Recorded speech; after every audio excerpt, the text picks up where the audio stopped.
Good morning, good after evening. Wow, rough start. Good morning, good afternoon, good evening from where I am here currently in Daegu, South Korea, to wherever you are in the world. Welcome to my weekly medieval sewing party. I am the Creative Contessa, and I would like to welcome you today into my private chamber so that we can sew together and talk and have a generally good old creative time. So as is traditional, first I'm going to start with the getting dressed process, at least getting dressed enough for my private quarters and for my private companions. And as always, please do let me know if you can hear me.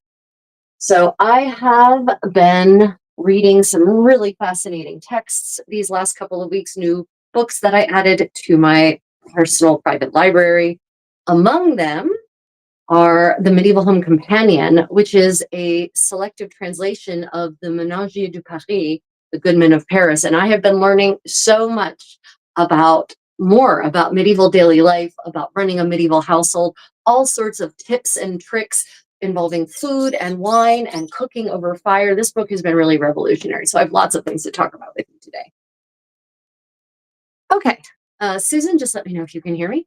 So, also, I am preparing to go to Penszik. For those of you who don't know, that is a 2-week sort of medievalist festival run by the Society for Creative Anachronism. It takes place in Western Pennsylvania every year, last weekend in July, 2 weeks thereafter. And basically, I go there and I live 15th century glamping style for 2 weeks. I'll be teaching lots of 15th century dance classes. I will be doing lots of experimental archaeology stuff in camp. I will be taking you all around live and showing you things. So stay tuned for plenty of fun adventures from Penszik. But that also means I need to repair my wardrobe and make a few new items to compensate for items that have disintegrated since last year and have now been relegated to the rag pile of my cabbage. And amongst them is actually a smock. I need a new smock just like this one because I had another smock that last year was barely holding together and it's no longer viable. So this smock, as it's called a smocka in 15th century English. There was a commenter who objected to me calling it that and said I should call it a shift. Let me be clear that linguistically there is zero evidence for the word shift applying to this linen layer, before the 17th century. So in 15th century English, it is absolutely called a smocka or smock in 15th century English. It's called a chemise in 15th century French. It's called a camita in 15th century and various 15th century Italian dialects. And in Spain, it's called a camisa. Right? So it is not a shift in 15th century parlance. Hence why I will not call it a shift, because medieval terms, not postmodern terms. Okay, so this is geometric construction, and the one I am making is basically more or less exactly the same as this one with some differences. And some of the differences are going to be, one, the neckline is not going to be as low. I have historically always had a big problem overestimating how big my necklines need to be. I don't know about you all, but I nearly always cut them too big and end up having to add pieces back in to make them the right height. So I end up cutting them way too deep and often too wide. And so I've taken painful, careful steps to carefully measure and carefully mark where the neckline on my new one is going to be. And it certainly is going to be much smaller than this. It's going to be higher. It's going to be closer in line with what you see in the few depictions of smokkas that you see in the 15th century sources. Just checking on my sounds. Okay, everyone can hear me. Fantastic. Great. Excuse me.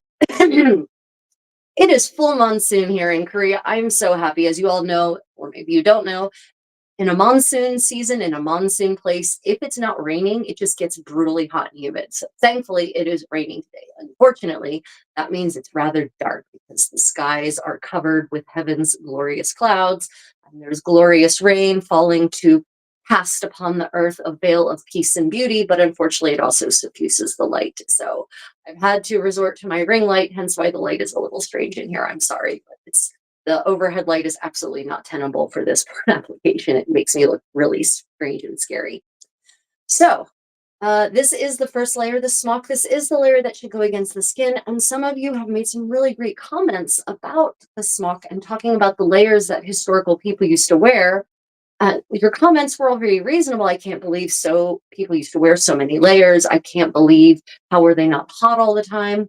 Okay, a couple of things. One, uh, when you put linen against your skin, linen has fantastic natural evaporative cooling properties. And so it will literally whisk the moisture away from your skin. And with the moisture comes the heat that's built up in the moisture against your skin. And then when air moves over the linen, it actually literally whisks away the heat. The heat evaporates with the moisture.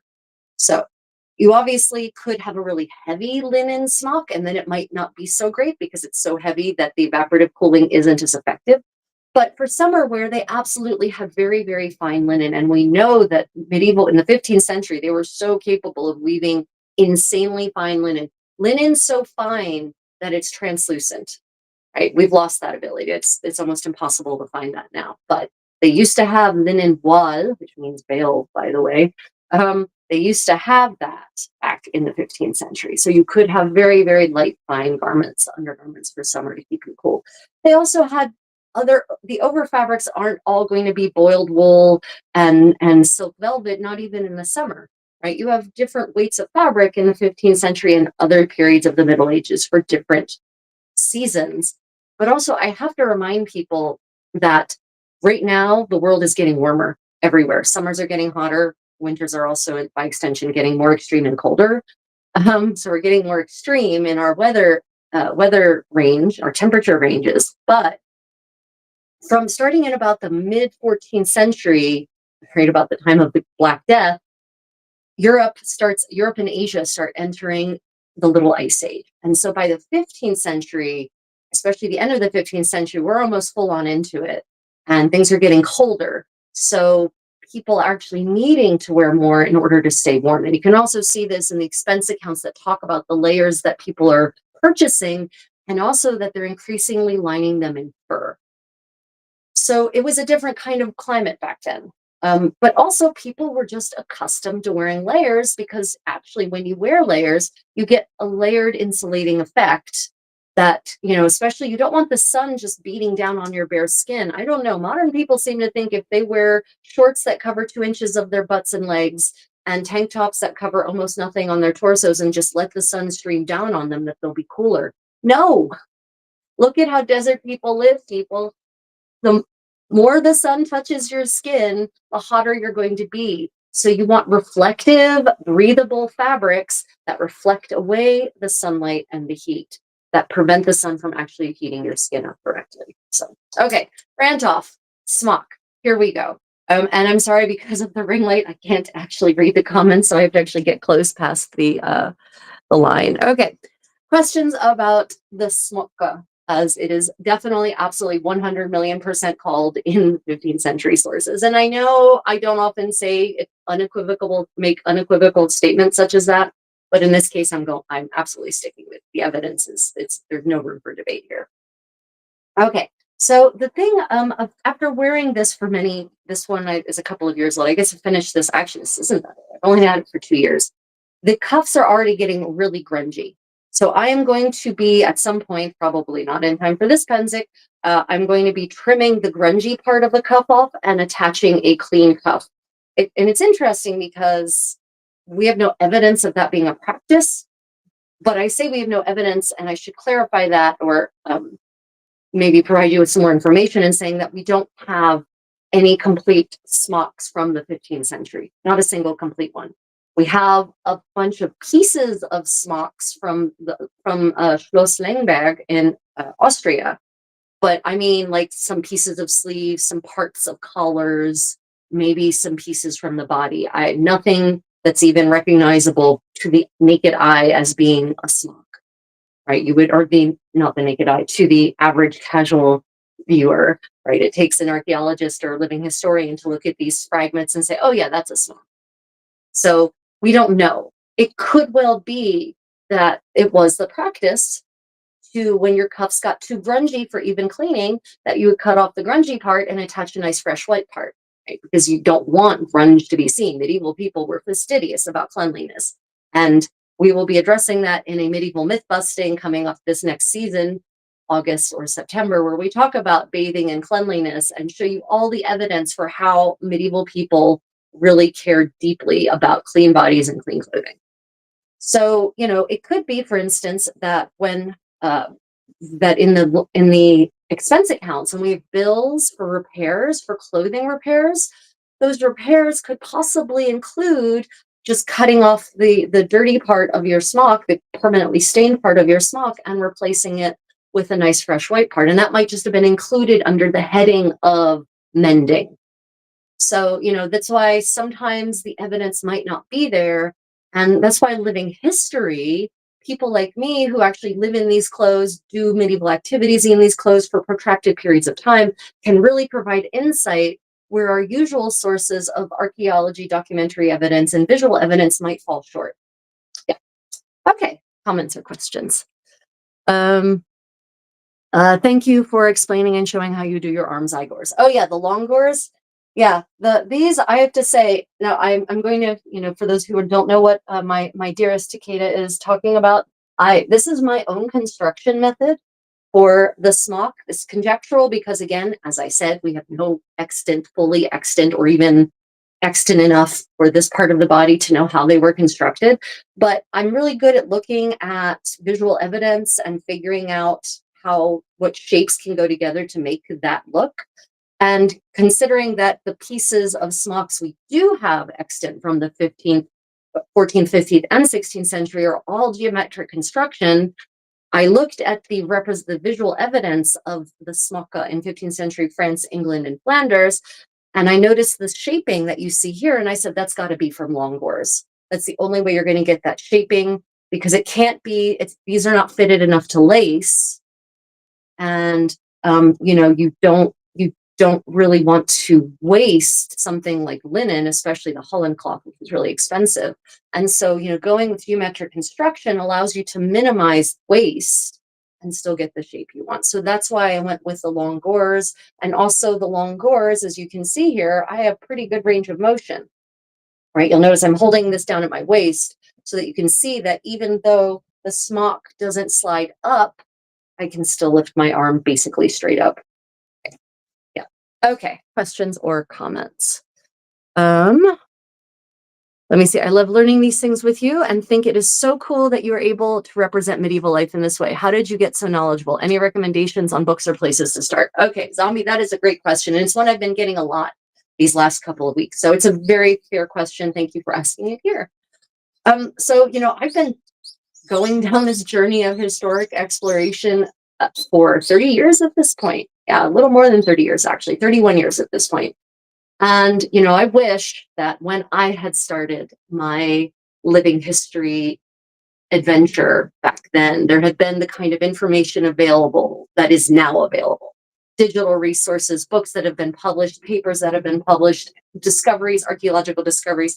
Most of everything that we have now was not available in 1994 when I started this. And it certainly wasn't available to little teenager me in my lower, slower Delaware rural community. And I didn't even know what interlibrary loan was. Right? So my local libraries definitely had nothing worth reading on the topic.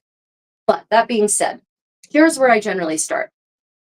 Whatever your period of interest is, let's say you're interested in 14th century France, find a good book, a good history book published by a good historian who's done lots of research on 15th century France, on the Black Death, on the reign of John the Good, right? Whatever. Read it, but focus on the footnotes and the work cited, because that's where you're going to find what primary sources that are available. You're going to maybe find where they are, and you're going to be able to look those up for yourself. Right. So I always start, that's how I got my start originally. And now I've got this kind of magical Google foo where I can just type in 15th century Florentine inventory and somehow magically I get a digitized Florentine inventory. Yeah. So, it depends on what kind of sources you want. If you want printed sources, then get a book. That's a history book written by a knowledgeable, reputable historian, and check their footnotes and their works cited. That's where you're going to be able to start getting really into the meat and the details, the primary source details about medieval life. But otherwise, it's just, I read academic papers, I read journals, I read dissertations, I participate in discussions like this with people who are interested in this period, right? It's a lot of different ways that you can get as knowledgeable as I am, I guess. Yeah. Okay, so next to the next layer, everyone. My So I would like everyone to know that 10 minutes before I started this live stream, my cats were all comatose asleep, cuddling cutely, and now they're all in here super active. Okay, next layer, over top of the smocka comes the kirtle. The kirtle is not the forerunner of the apron or the pinafore. Well, I guess it maybe could possibly be the forerunner of a pinafore, maybe, but this is just the next layer, and this layer still counts as underwear. So the smock counts as underwear, and the kirtle counts as underwear, and we can know that actually for a fact from things like court cases. So I recently found a court case that was about a kidnapping that was conducted by a Welshman on a woman. And it says that the court case, the record is actually very interesting because it says that she was abducted all naked, wearing naught but her kirtle and smock. So that tells us that in the medieval mindset, naked is not what we think of as naked as bare skin. Naked is the two layers that go closest against your skin. She was still considered naked for legal purposes in just her smock and her kirtle.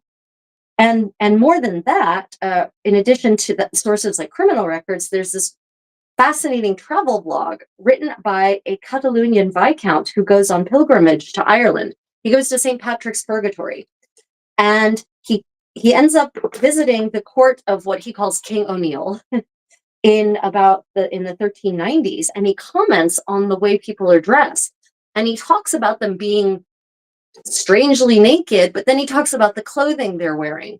So in his mind, naked doesn't mean bare skin. Naked means clothing, but not the amount of clothing I think is appropriate. Because he then talks about them wearing their smocks and a gown over top of that, but that's it. So yeah, this is I received some criticism on my video of two of my damsels and I are in me dancing a 15th century dance, and I titled it rightly, Ladies Dancing in Their Underwear, and I got a bunch of criticism for that. Well, they're not in their underwear. I guess they were expecting us to be in modern bras and panties. I don't know. But from the medieval mindset, from a 15th century mindset, that what you see here, this still counts as underwear. Now, does that mean it's inappropriate to ever be seen in this layer? It doesn't seem to be that. It seems to be there are times and places when these are the appropriate layers to wear. If you are a laborer in the fields, absolutely appropriate. If you are doing some kind of work that is dirty and grimy and sweaty and heavy lifting, physically intensive, laborious, these layers are appropriate to wear. As a noble woman, it seems that based on the evidence, noble women such as myself, what I'm trying to capture here, would have dressed this way in the privacy of their own chambers, even with close companions, with their damsels and perhaps some of even their male courtiers, right? So there is evidence of that as well.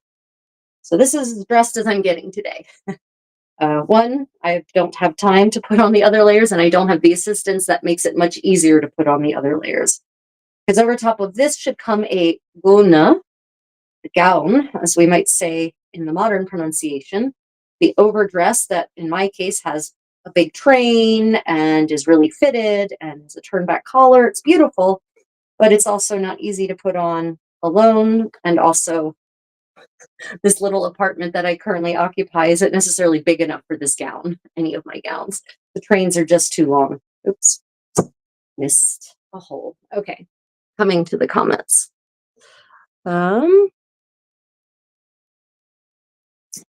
Yeah, there are a lot of the other back to the topic of sources.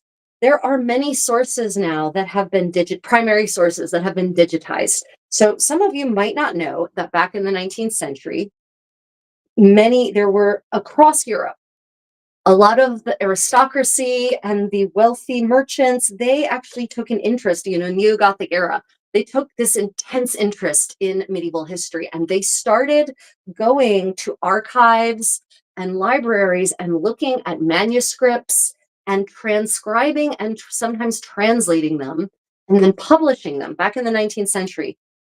Tens of thousands of pages published of, medieval cookbooks, chronicles from various courts across various periods of medieval Europe. And I definitely missed a hole somewhere. Where did I miss a hole? Oh well, I'm not going to unlace it. I don't care enough.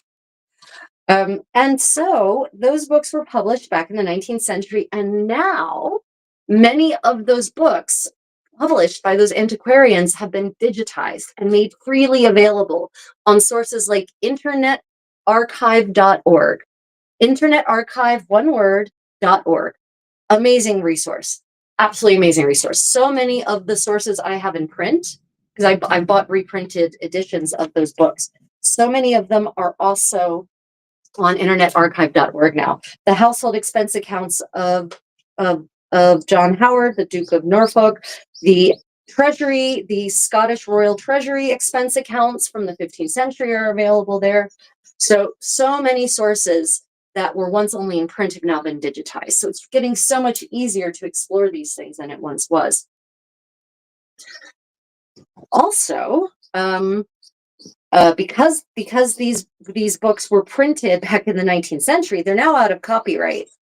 And because they're out of copyright, that makes them freely available. So there's a lot of companies, print-on-demand companies, that are looking for out of copyright, freely available publications to publish on demand for their print-on-demand company. And luckily and ironically, for us who do medieval living history, sorry guys, the weather, I know I'm having strategic tapestry failure here.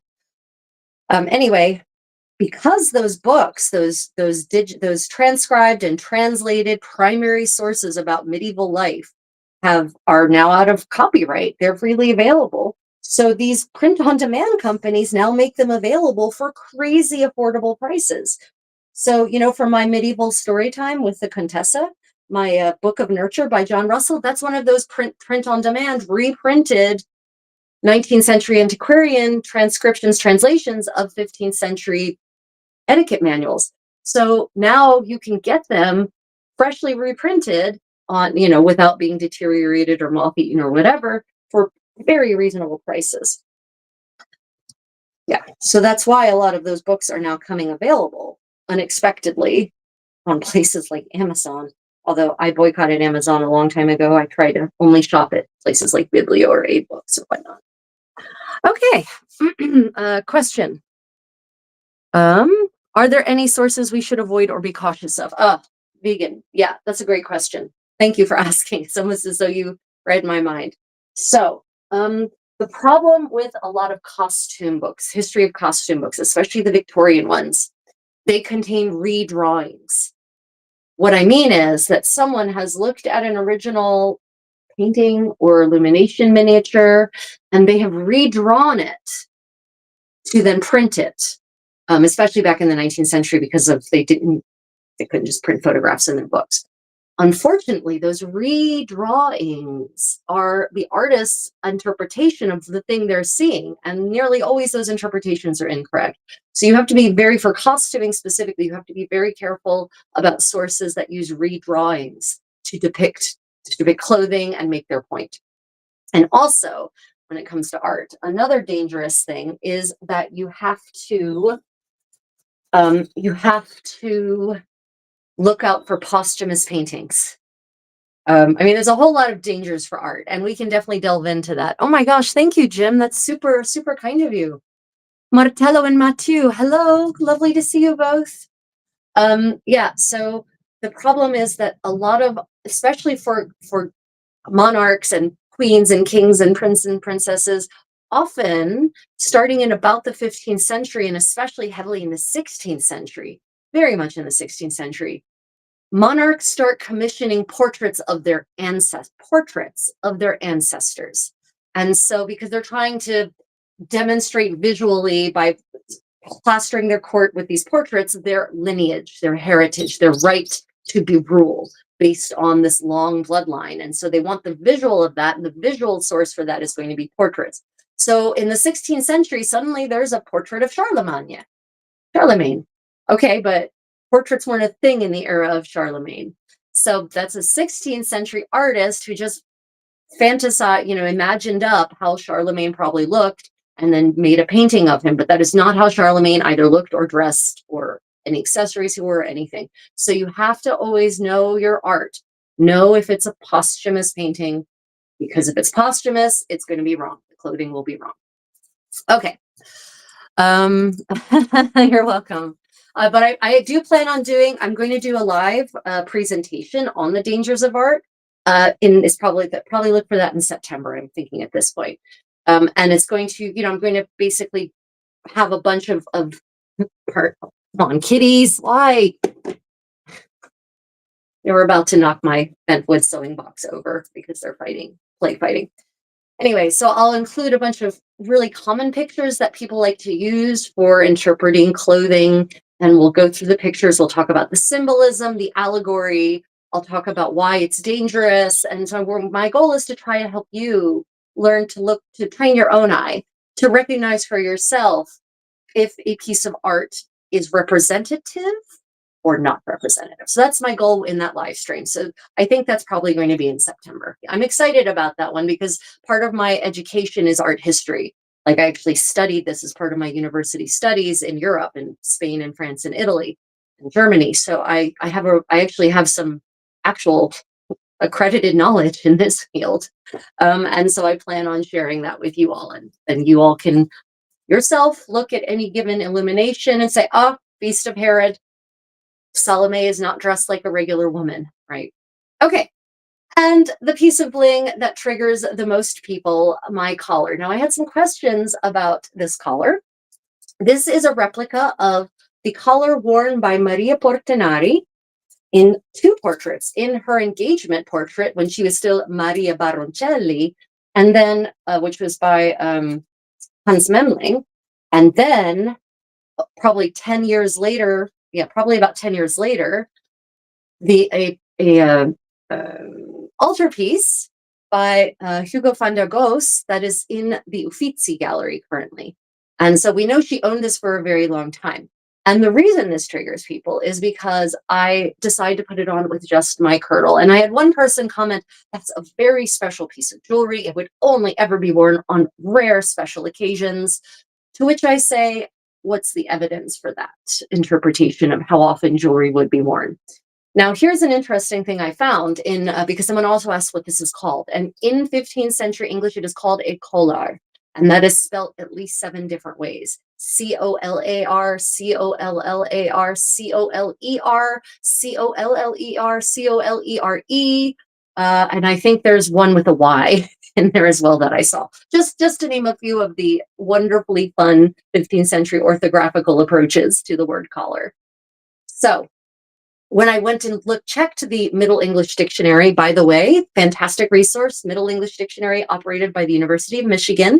You can go look up any word from Middle or Early Modern English, and it will provide you with the definition of that word in the era, but also provide you with primary source citations that actually use the word in the original language. So you can see how the word collar was used, for instance, in English, starting as far back as the 13th century and going all the way up to the year 1500. So Middle English Dictionary, University of Michigan, check it out. It's fantastic. I literally just go and look up random words and see what fun things I find. Like I said, if I'd had these resources 30 years ago when I started, I can't even imagine how far along my journey I'd be by now. It's uncanny and a little frustrating. Yeah. Anyway, so this collar, when I looked up the word collar in the Middle English Dictionary, one of the entries was a criminal court case. A merchant, by the way, had been riding. He was out traveling, and he was waylaid by brigands. And among the items, he was on horseback. He was not in a baggage train. He was riding by horseback. Among the items that were stolen from his person, from his body, was a collar, a gold collar of gold. So he was just out traveling, not doing anything particularly special, but traveling, and he was wearing his gold collar, right? And because we know that because it was stolen from him. Well, he claims it was stolen from him. I don't know. Maybe he was trying to get some kind of reparations for something he didn't have, but I'm pretty certain he was, in fact, wearing it while out riding. So I don't see that as being a particularly special occasion to wear a gold collar. And it was valued quite highly in the criminal court case because, of course, part of the issue is seeking reparations. And so, there was a value placed upon the collar. So, unless someone has evidence otherwise to prove to me that by the way, this is not a livery collar. This is not a chain of state. This is not the Golden Fleece. Right. So yeah, if you're wearing a collar, the fleece of a knightly order, like the Order of the Garter, the Order of the Golden Fleece, the Order of the Star, the Order of the Dragon, whatever. Oh, wait. Okay. I just got a random notification. We've reconnected. Did you all miss anything? Did I lose you all? Are you all still there?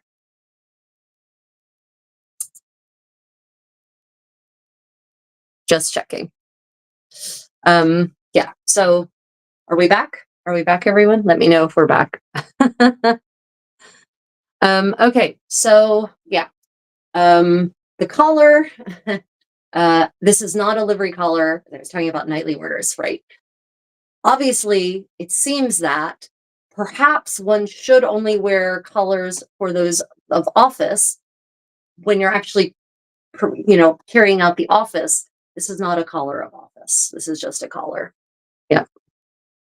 Okay, did we lose anything? Okay, I just got this weird notification that we connected to the front-facing camera, but we were always on the front-facing camera, so I'm not certain what's going on there.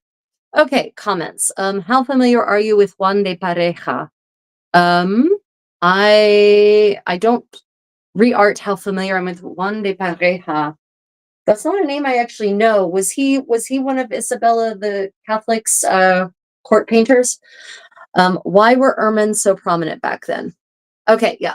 And Susan says because, depending on where you are, it was a sign of either royalty or a sign of being a royal peer, not just royalty. So ermine was popular. In general, ermine fur was popular but rare because it was super expensive.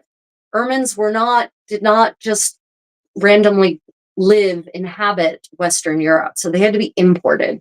So ermine was an extreme luxury item. And because of that, that meant that people who had money therefore wanted to wear ermine to show that they were wealthy because wealth equaled power. But of course, therefore, eventually sumptuary laws started getting passed in about the 14th century, I think, as far as ermine is concerned in Western Europe, that only royal members of the royal family and royal peers could wear ermine. So that's why there's also all sorts of instructions and discussion in primary sources from the 14th and 15th century about how to make fake ermine so that it looks like you're wearing ermine, but you're not. And part of that is to take the white fur from some other animal and pepper it with little black strips of fur from another animal. So you actually cut the black fur into strips, so it looks like the powderings of the ermine, the little tails. For those who don't know, the black specks on the ermine, those are actually ermine tails. So yeah, there were ways to make cheater ermine so that visually people would think that you were, that important. But then if you actually got closer, you could see, oh, that's not real ermine, in fact. Yeah. Okay, so I am basically dressed, except for my belt. Putting on my belt, my Demoscent belt. This is not an Armor and Castings belt. This collar is Armor and Castings, and many of you have asked me where I got it. This is a replica of Maria Portinari's collar, very faithful replica, by the way, by Armor and Castings, armorandcastings.com. They have a lot of wonderful, amazing replica medieval bling, also some post-medieval bling, Renaissance, and even some Georgian stuff.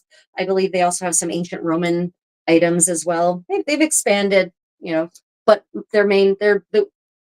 the main corpus of their work is medieval. Right.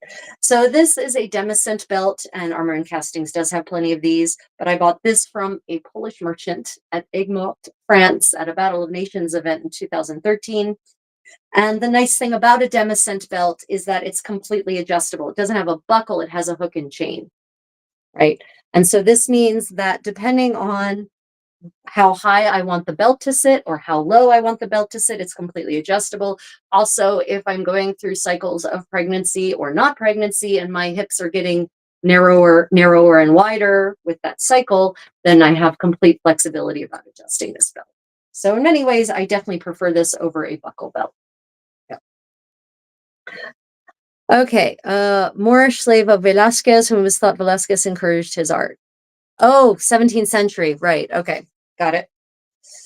And of course, on my belt, I have my aumônière, my alms pouch, my alms purse. And hypothetically, these were worn by men and women, actually, specifically to carry change coins, to give as alms, because of course, charity was a very important virtue of in the Middle Ages, especially in Christian parts of the world, one of the seven virtues. And everyone who had the means was expected to actively engage in regular acts of charity. So if you were out and about, you would keep an aumônière upon your person, and then when you encountered someone who was in need, you could give them coin. It's funny how some things have changed in modern interpretations of Christianity. Anyway, okay, let us get down to the sewing part of today. So I've just got to rearrange things a little bit. I'll just give you one twirl around so you can see the finished look. And it is a humid day today, but because of this wool being medium thin and not particularly tight in weave, I'm actually quite comfortable. Not too hot at all. Yep. So for those who think that wool is uncomfortable in the heat, you need to stop trying to wear your boiled wool winter coat in the dead of summer to test whether you can handle wool or not. That's not the right way to wool.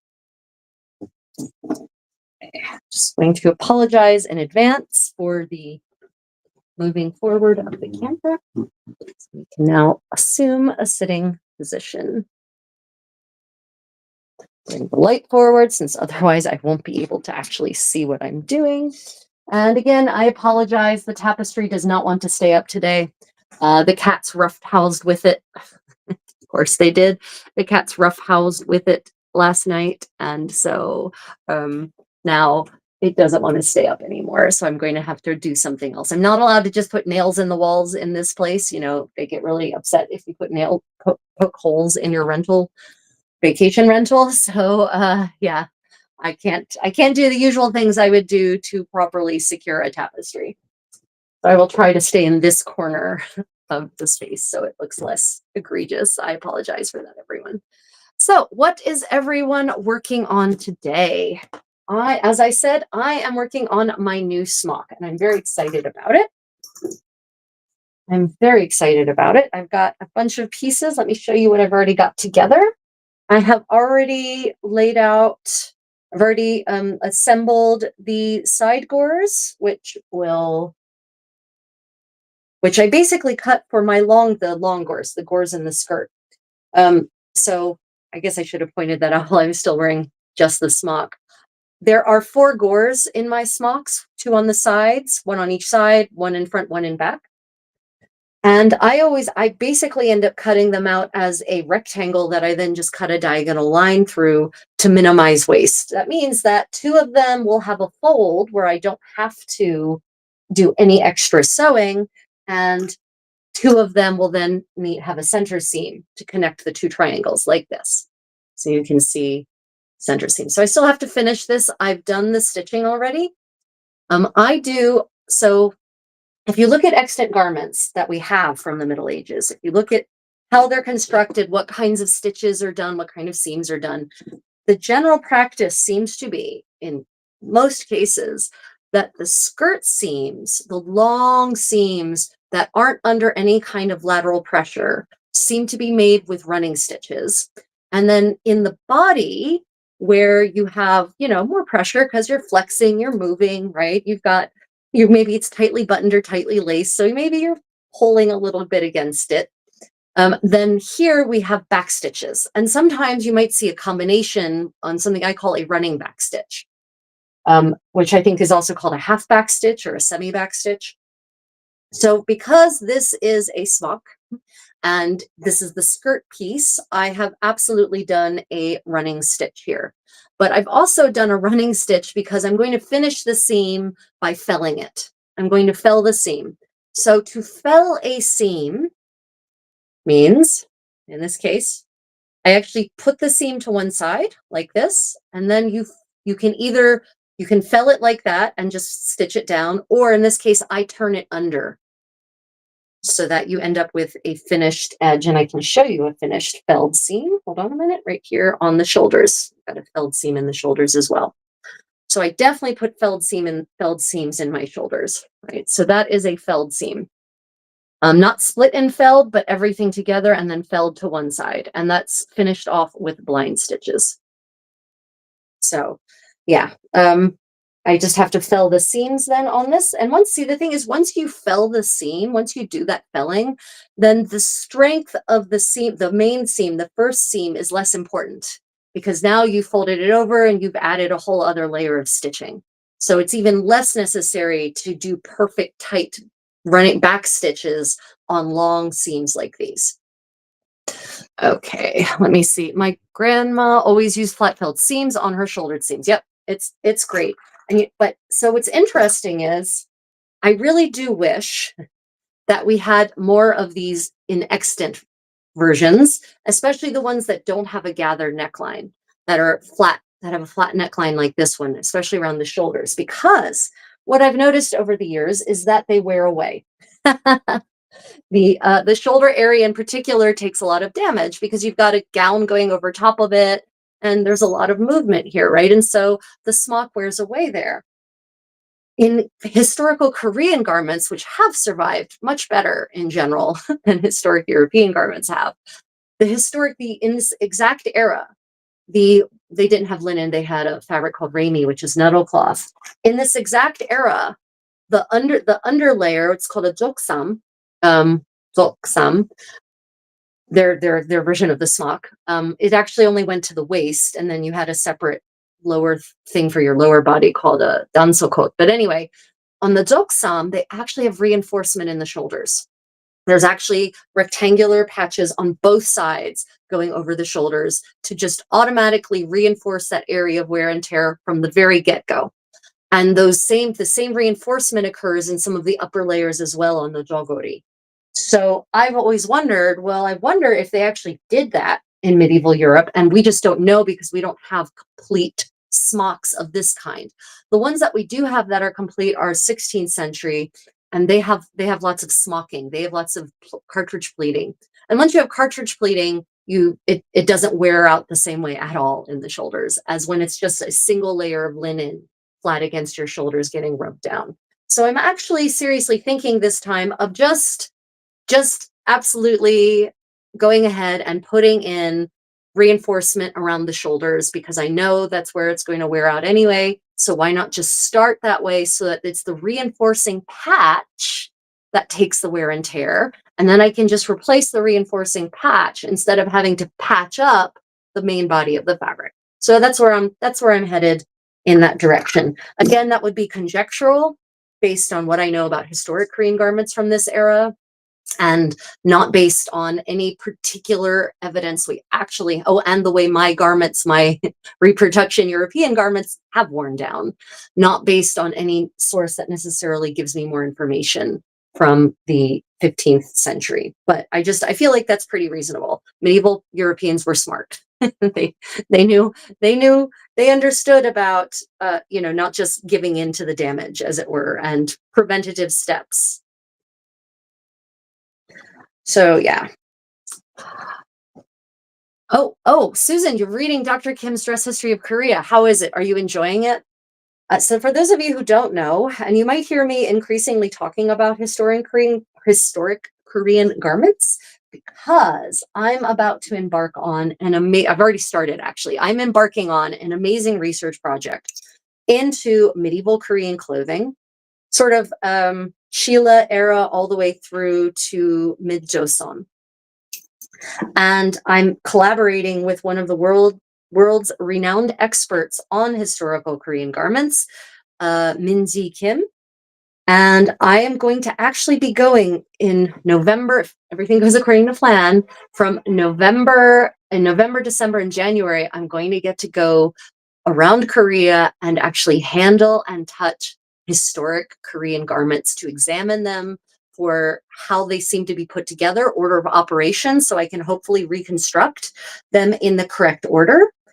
Also, the kinds of seams that are used, the kinds of stitches that are used, the kind of finishings that are used on each layer. So I will increasingly, my knowledge is increasing day by day as I read many of the resources that Dr. Kim has very kindly provided me with. And I will soon be able to get a really firsthand view of these amazing historic garments. I'm so excited by that prospect. So stay tuned for historic Korean clothing fun, starting increasingly in November. Yeah. So what is everyone else working on tonight? This morning, afternoon, evening, whatever your chosen time zone. I'm just going to go ahead and fold this seam allowance under.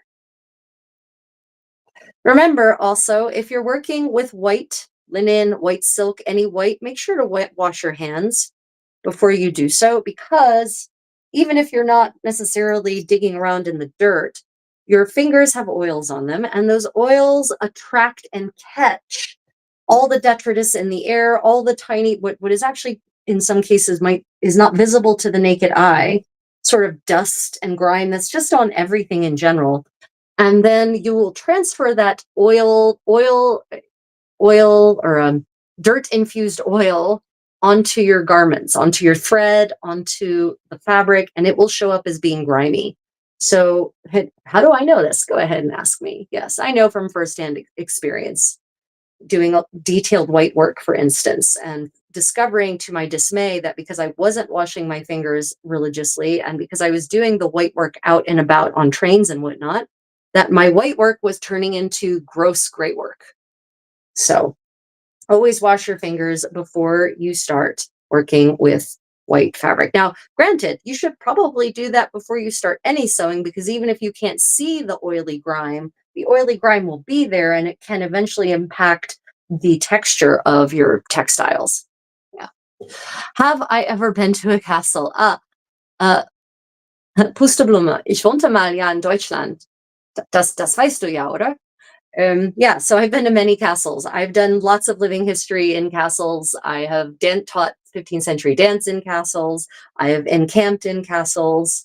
I have been to castles all over Europe. Lots. Yeah. Yeah. So yeah, I've spent lots of time in castles of all kinds. But the problem a lot with castles, most modern castles anyway, not all of them, but many of them are not medieval anymore. Because of course, castles were places where in Europe especially were places where people lived. Not so much in Asia. Castles were just basically defensive fortress-like structures, palaces people lived in. But in Europe, the nobility, kings, queens, they lived in those castles. And so, a 17th century king is not going to want to live in a 15th century castle. He's going to want his castle to reflect the latest, greatest state of art and architecture. And so he's going to update that castle. And so he's going to tear down towers, tear out walls. He's going to cover everything in plaster. He's going to add giant windows. He's going to raise the ceiling. He's going to put in a different floor. So, maybe at the core, there might still be pieces of that 15th century castle left. But most castles that you can visit these days that are not ruins have been updated, and so don't actually reflect a medieval look at all. So that's a little frustrating. Now, that's not all castles. There are some castles that by luck have somehow managed to retain their, say, 15th century state or 16th century state, or that have been restored to an earlier era. But, you not necessarily, which is why reconstructed castles like the one they're building in Burgundy, Guédelon,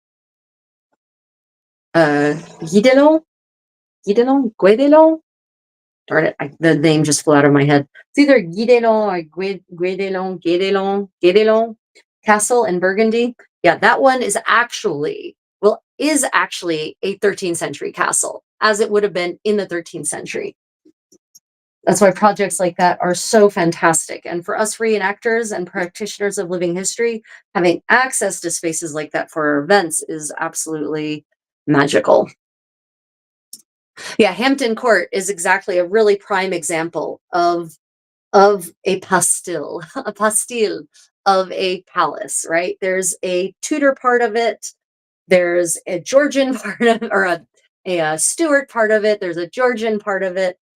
And so you can't go to Hampton Court and say, oh, well, this is like Hampton Court was in the early 16th century. There's some parts of it that are, but the vast majority of it is not.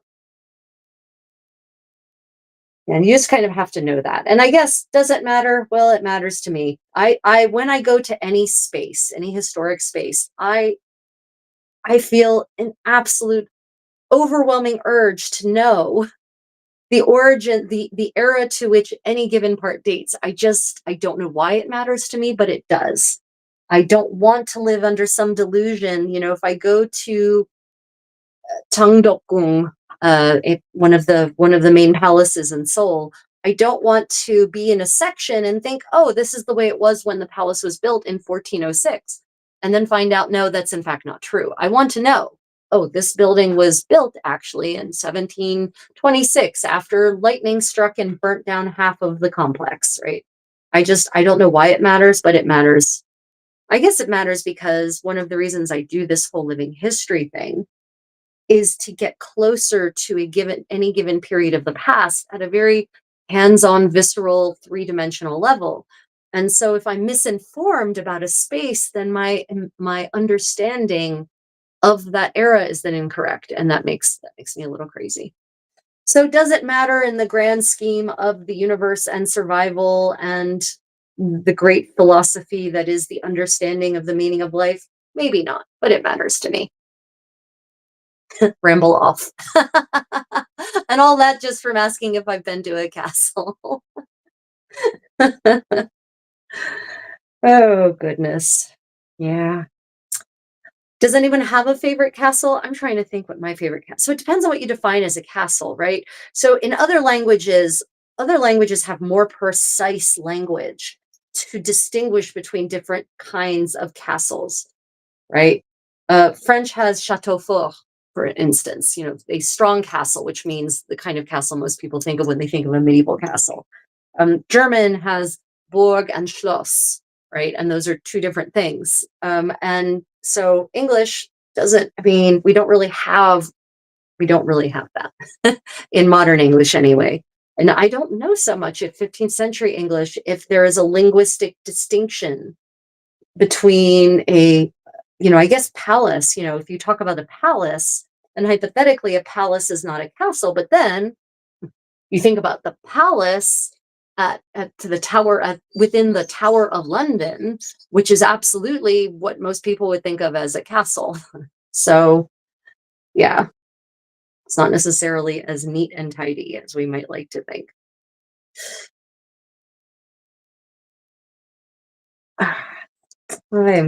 Some of these pins are super fine.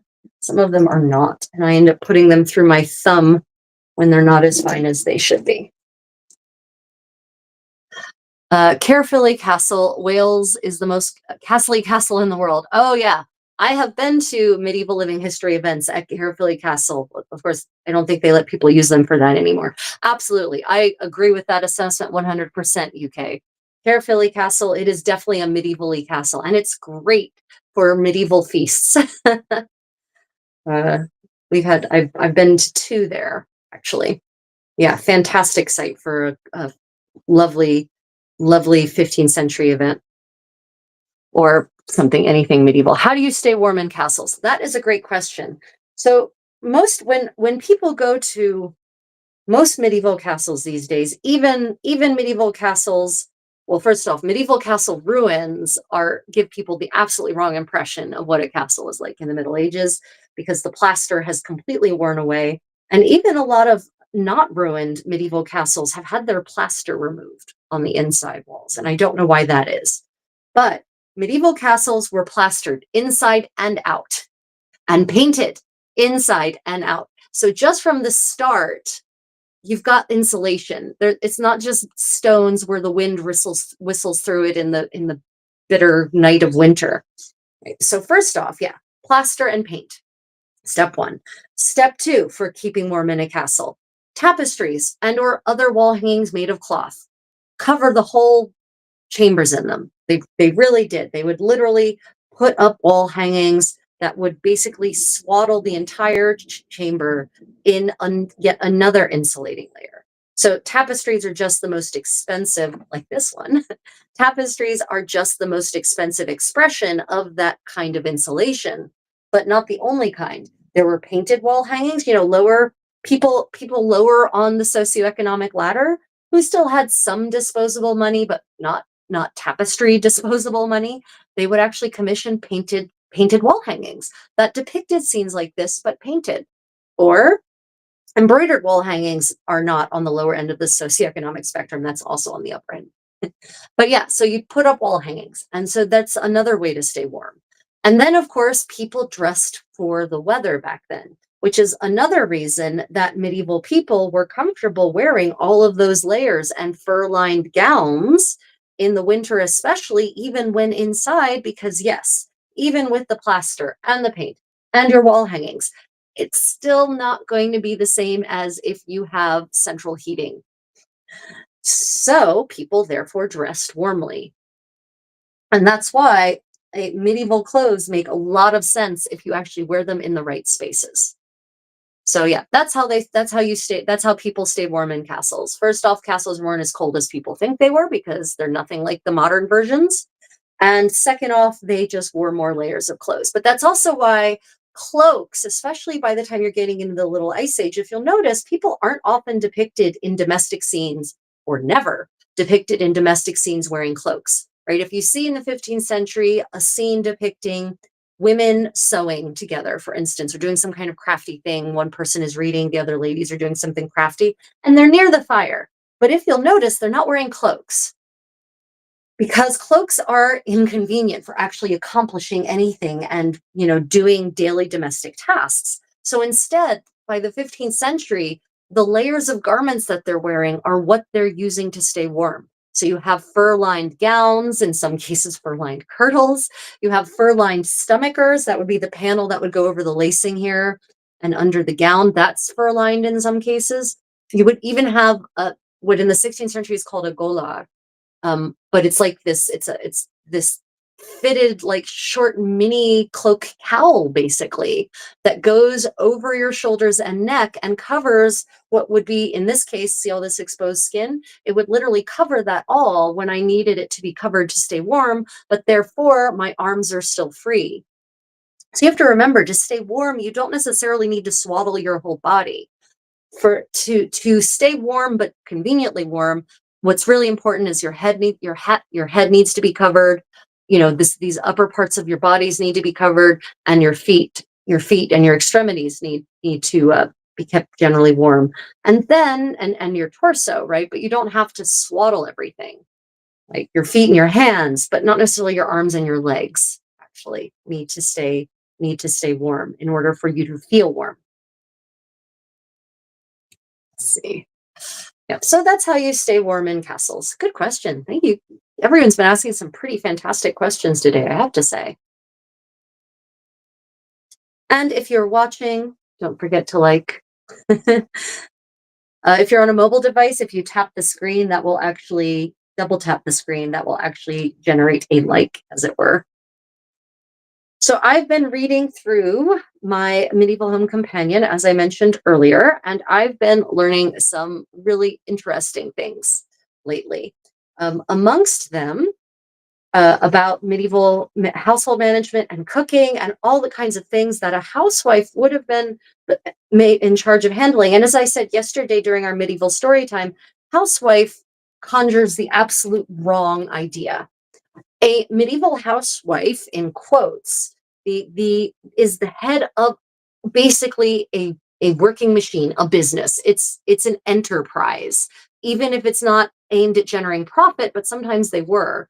She has a staff that she has to manage. There are so many tasks that even a bourgeois lady had to handle, had to produce.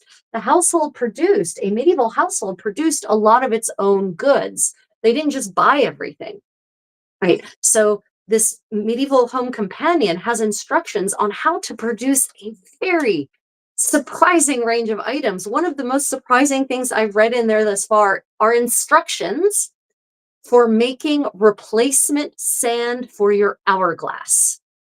I mean, did you ever think about the sand of an hourglass? I have actually. I've often wondered, well, how do you make sure that the sand falls at the right rate, right? Like the size of the grains matters, and the weight of the grain matters in terms of how it's going to be affected by gravity and whether it will be an hourglass or a half hour glass or a 10-minute glass. Well, there are instructions on how to make your own hourglass sand in this book.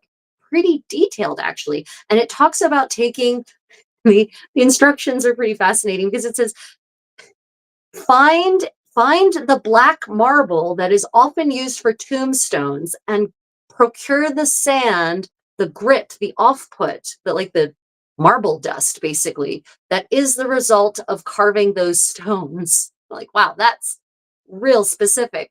But also, I guess you just have that much black marble tombstone dust lying around. And then you actually boil it in wine. That was really interesting. You boil it in wine. It actually says like cooking meat. And you let it sit in the wine for 3 days, and then you let it dry in the sun, and then this will be good for hourglass sand. Like, okay, how very, very specific. And it also talks about, there's instructions in there for making rose water without an alembic, which shows that by the end of the 14th century in Paris, that the concept of distillation used with an alembic is completely common knowledge. But they also acknowledge that distillation in providing these instructions is not an at-home activity, probably.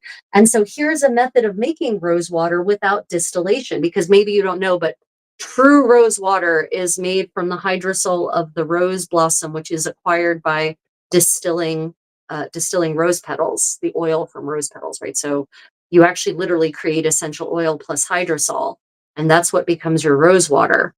But you need an alembic for that in the Middle Ages. And, that's a very special, very highly sophisticated scientific process. Apparently, housewives did not have alembics, I'm going to go with. And so, but they still wanted rose water, because rose water is it's the vanilla of the Middle Ages. It is used in body treatment, in bath water, flavoring food, for skincare. I mean, it's used in just like vanilla is, if you think about it now. It's the most common flavor of, for desserts is rose water. So you needed to have, oh, that's a sewing needle, not a pen. So you needed to actually have a good supply of rose water. And so here are instructions for how to make a species of rose water, although you can't really, the instructions that they provided certainly aren't going to give you true rose water, as in the hydrosol of rose blossoms, rose petals, then diluted to the amount you want it diluted, but it will give you a rose flavored water for certain. What about how to keep distiller and medicinal supplies? Yeah. So there are no instructions in the Medieval Home Companion that I've yet found anyway. Okay, I can't, maybe I haven't necessarily, I don't think I've read the whole thing yet. So I haven't yet found instructions on how to keep your medical supplies, but there's lots of instructions on how to store your wine and your vinegar and various kinds of foods, and also how to restore them. So there's actually a whole section for wine on how to heal your sick wine. So if your wine gets moldy, if it develops an off flavor, there's all kinds of techniques for restoring your wine to its yummy, winey self. And it shows an acknowledgement that they understood that there was something magical, something wonderful about boiling, and something wonderful about freezing. Now, for wine, it doesn't say boil the wine, because obviously if you boil your wine, you're going to make it not wine so much anymore. But they do say if your wine gets moldy, take the cask, set it on a stand in the middle of your courtyard in winter, and let the frost get it, in quotes, which basically means, chill it down until it gets cold enough to kill the bacteria. And thus your wine will be restored. So I found that very interesting. There's also some fun little cheater tricks in there. There's a trick for how to turn white wine into red wine by adding certain powders so that it actually looks red. There's also a section on how to make bitter wine and make it sweet, things like that. So it's a bit of a cheat, because obviously if your wine is quality, then it shouldn't be bitter. But the acknowledgement is, yeah, we can't always afford the good wine. So here's a way to take your crappy medieval box wine and make it less boxy. Yeah. So yeah, I've been learning all kinds of fascinating things in this medieval home companion. The Goodman of Paris, the Ménagier de Paris. I also found out, thanks to the work cited, where there are 2 original manuscripts that have survived of this text. And one of them is, unsurprisingly, in the Bibliothèque Nationale Française, which means that it's been digitized and you can look it up on Gallica. That being said, it's going to be in the original late 14th century French and original 14th century writing. So if your paleography is good and your comprehension of 14th century French is good, you should be fine. But for that, God bless the French antiquarians of the 19th century. They transcribed and I think translated into 19th century French the Goodman of Paris back in the 19th century, and they did print an edition. So there is a print edition in French of the entire Goodman of Paris. But I will say, and one of the things I like about this edition, the Medieval Home Companion, is that it focuses much more on translating the sections and printing the sections that have to do with daily medieval life, with practical applications. Because otherwise, the majority of the Goodman of Paris is aimed at creating moral fortitude in his 15-year-old, his fresh bride, his 15-year-old bride. And so he rambles on at length about the 7 virtues and the 7 vices, the 7 vices, the deadly sins, and he provides all kinds of morality tales to illustrate each point. So if you're not interested in being schooled on 14th century French morality, then, you can probably just skip those parts. Thankfully, the Medieval Home Companion, which is pretty easily available. I'll just show that here. This is my edition of it, Medieval Home Companion. Oh, and I promised I published the pictures of yesterday's readings. I haven't done that yet. I'm sorry. The good thing about it is that the author specifically wanted to focus, the editor of this book specifically wanted to focus on the daily life, the practical aspects that really show us what daily life was like in the Middle Ages, rather than the 300 pages of here's chastity and here's an example of chastity and here's what happens if you are unchaste. Let me see. Madonna Alessandra Strozzi's sons, I wonder what their opinion was of their mother's letters. Yeah, I really wish that we knew more about what her sons thought about all of her letters, whether they appreciated them, whether they were irritated by them. I'm confident they were happy they arrived when they arrived with, new fresh shirts she had made for them, or clothing, other items of clothing, or special herbs or special foods she instructed to be prepared for them and sent to them. How appreciative they were when when the letters did not come bearing gifts. It's a good question. I don't know. Sometimes I'm surprised when people don't react to the way I think they will. But there are things that are certainly similar between a 15th century, in this case, Florentine mindset, and a modern general Western mindset. And there are things that are not at all the same.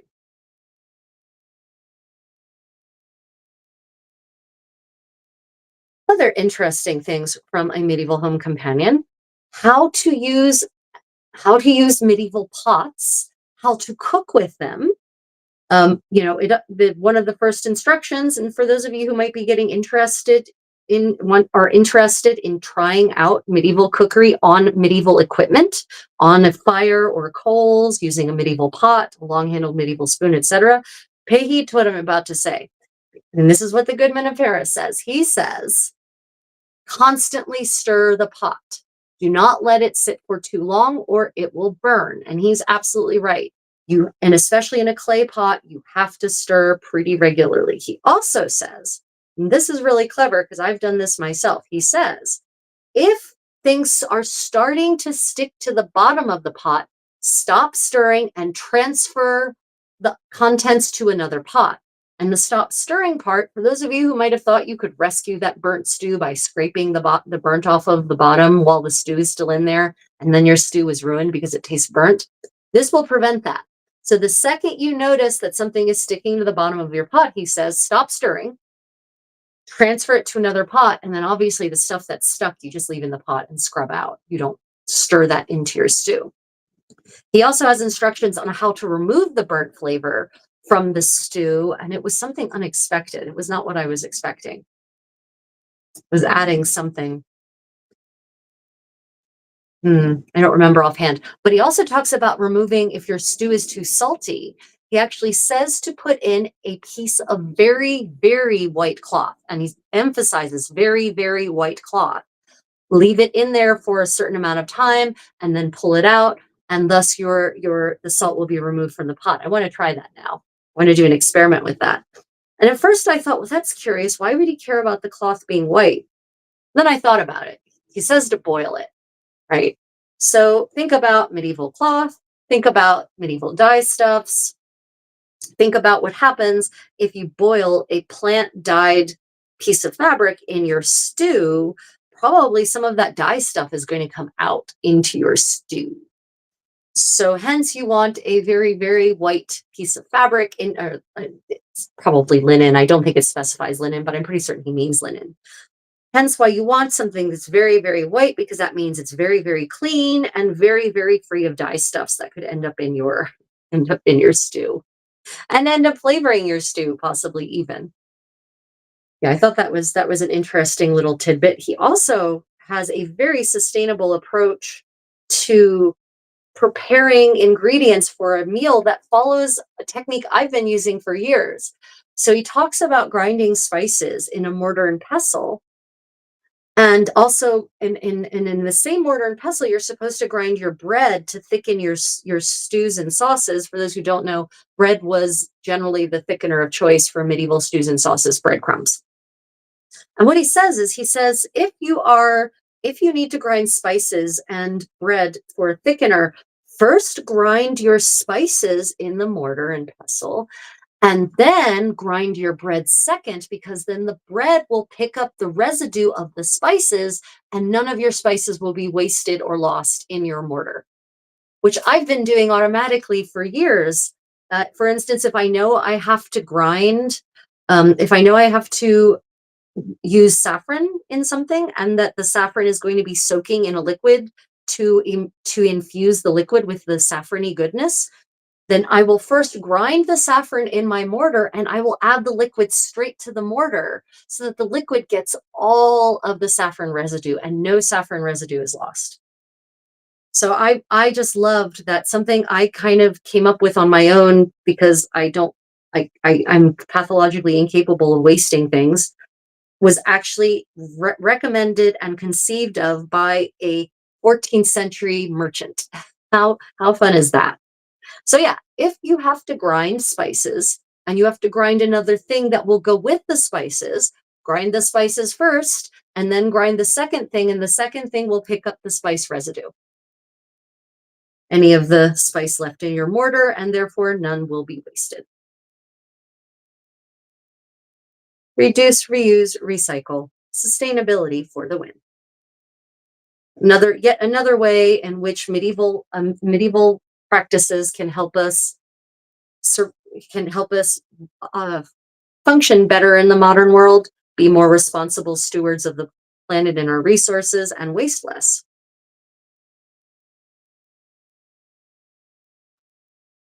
And it cleans your mortar. Yeah, exactly, Savvy. So putting the breadcrumbs in the mortar and then using them to get out the residue, yeah, it helps clean your mortar. Exactly. It's so clever on so many levels. Let's see, other fun things I found in here. Well, some disturbing things also. There's a whole section on how to poison animals that you want to get rid of, um, using pretty gruesome methods. One of them, you actually make poison treats for to get rid of rats and wolves, apparently, and other pests. Literally, it's like cooking instructions for how to make a toxic dog biscuit, a poisonous dog biscuit. And then it actually says to take this thing that you made, cut it into bars, and nail it down in the places where those animals live, presumably so that it can't wander off. It can't be carried off somewhere else. And it so yeah, medieval, that's another thing. People assume that modern people assume that our historic forebears, our ancestors, they just didn't care about pests. They lived dirty lives. They didn't care about fleas and insects. But the medieval home companion is full of instructions on how to avoid and or repel and or kill every kind of pest, from insect up to cute fuzzy animal. So clearly, medieval people did care. In fact, there are very clear instructions to from the menagier to his lady wife, to well, his mistress wife, his mad to his lady, his wife, rather, because she's not a noblewoman, that she should keep many cats. He actually says you should make sure to keep many cats, or they will keep control your pest population. So now, granted, he's not referring to them as pets. Like, this is not.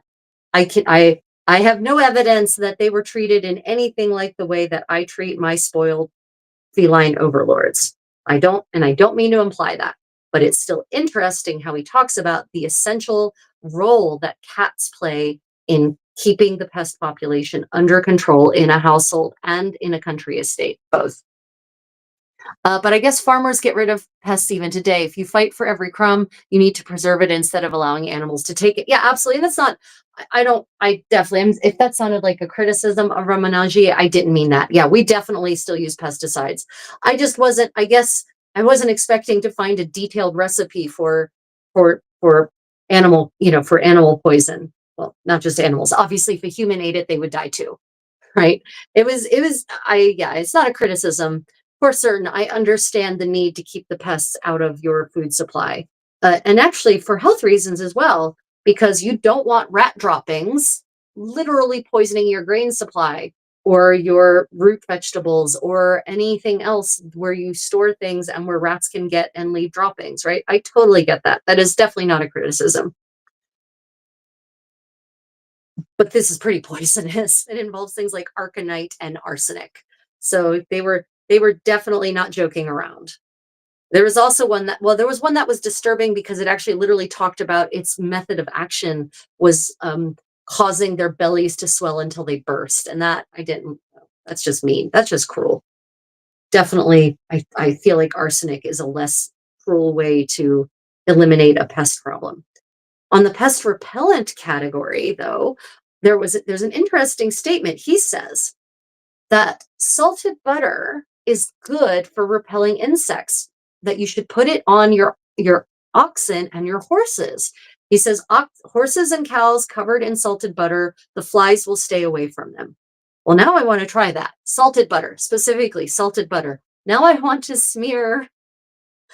I'm going to go visit my sister. She has a horse. I'm going to, Rebecca, if you're watching, I'm about to smear your horse with salted butter to see what happens with the flies. Because I'm really wondering, why would the flies stay away from specifically salted butter? So now I've got to try that. There's also instructions for how to remove salt from your butter. Well, and remove is maybe the wrong word, but how to get the salt out of the part of the butter that you're going to eat. So for certain, the medieval butter would have absolutely been salted. I can't imagine it being not salted, because salt is the way that you preserve something like butter. You prevent it from growing rancid and you prevent microbial growth in a pre-refrigeration era. Because yes, you can keep your butter in a larder, and the larder is a cool space, right? It's like a root cellar kind of thing. It takes advantage of the colder temperatures that are below ground. But even still, if you want longevity for your butter, you're going to salt it. But in many cases, the amount of salt used might be too much for your application, maybe even for putting on your bread, for cooking a dish. So the technique for getting the salt out of your butter is super simple. And I've accidentally done this when I've melted salted butter. Put it in a pot and melt it, and the salt will just settle at the bottom of the pot. And then presumably, if you let it cool again, then the salt is all in the bottom layer and the butter is on the top layer. And once you get down to the bottom layer, it says that the salt at the bottom, the salt that has fallen out, is very good for soups, the Menagier says. And that makes sense. I can imagine that buttery salt would be a fantastic addition to any soup.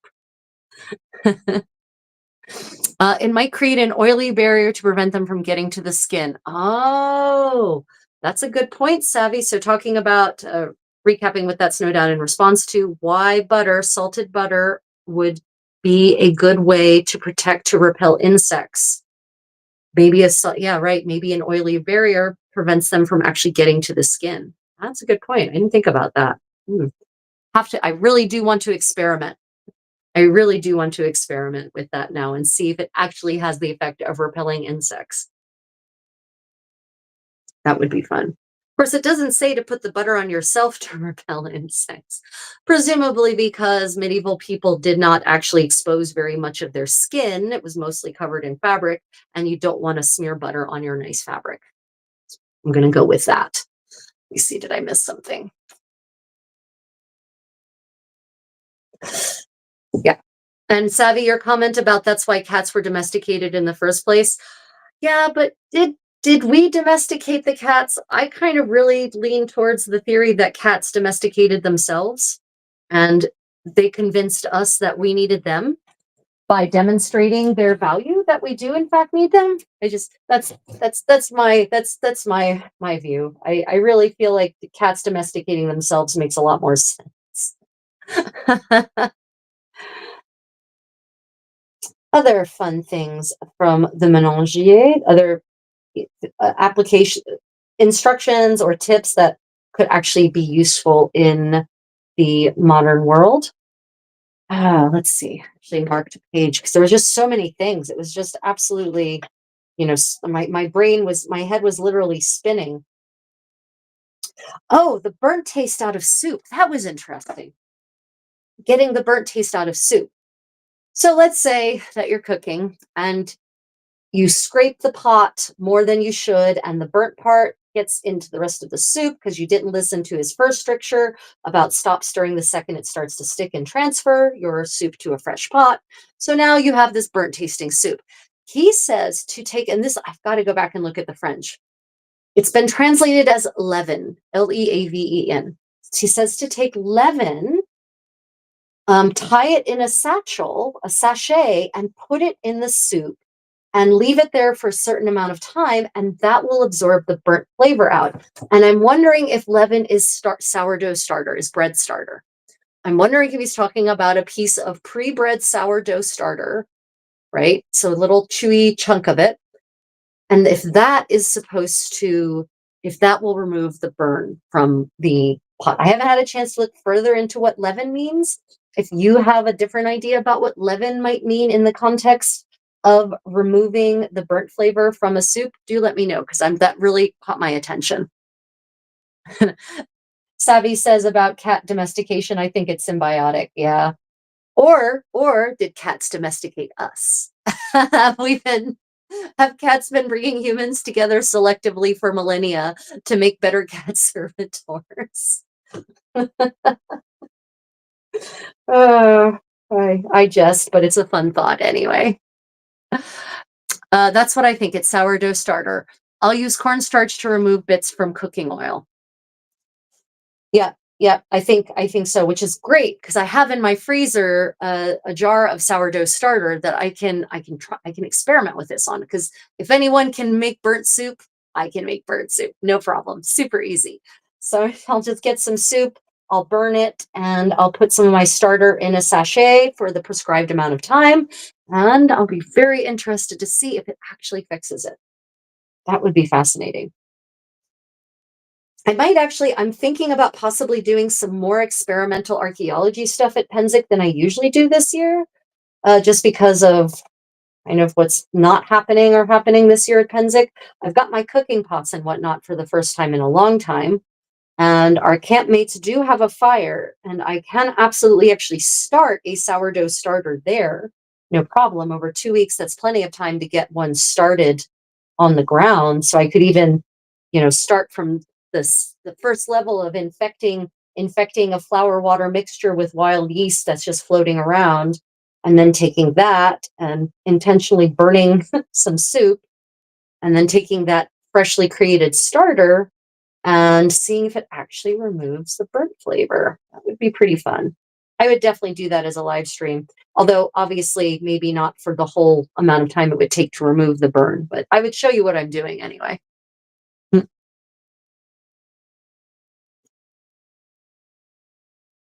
Yeah, some very interesting instructions, like how to remove burn, how to get the salt out of your butter, how to get the salt out of your soup, what to do with the salt that you've gotten out of your butter. Which I think butter infused salt, what a fantastic idea for soup, right? I mean, does it get much better than that? I think not.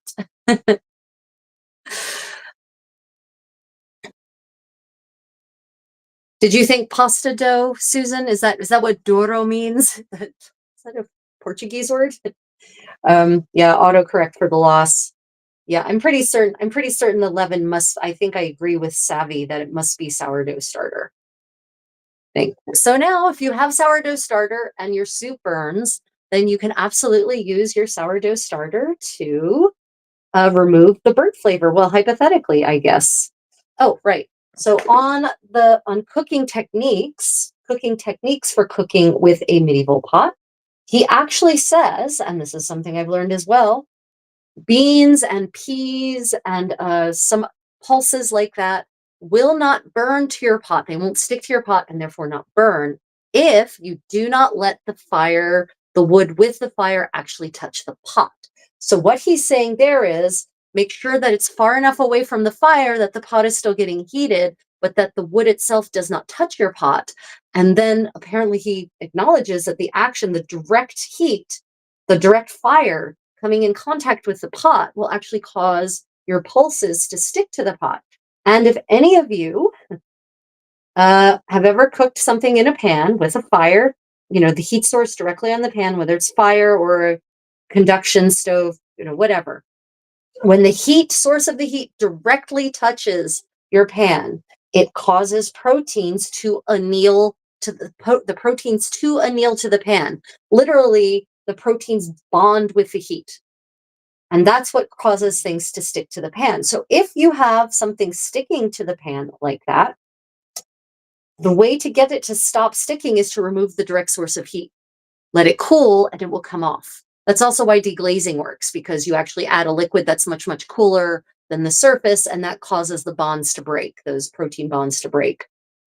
So he actually acknowledges, it tells us right out that you don't want your pot to come in direct contact with the burning wood because that will cause things to stick. And if you don't want them to stick, which you don't, because then they'll burn, see points about how to remove the burnt flavor from your stew or your soup or your porridge, then you will want it to stay away from the direct heat.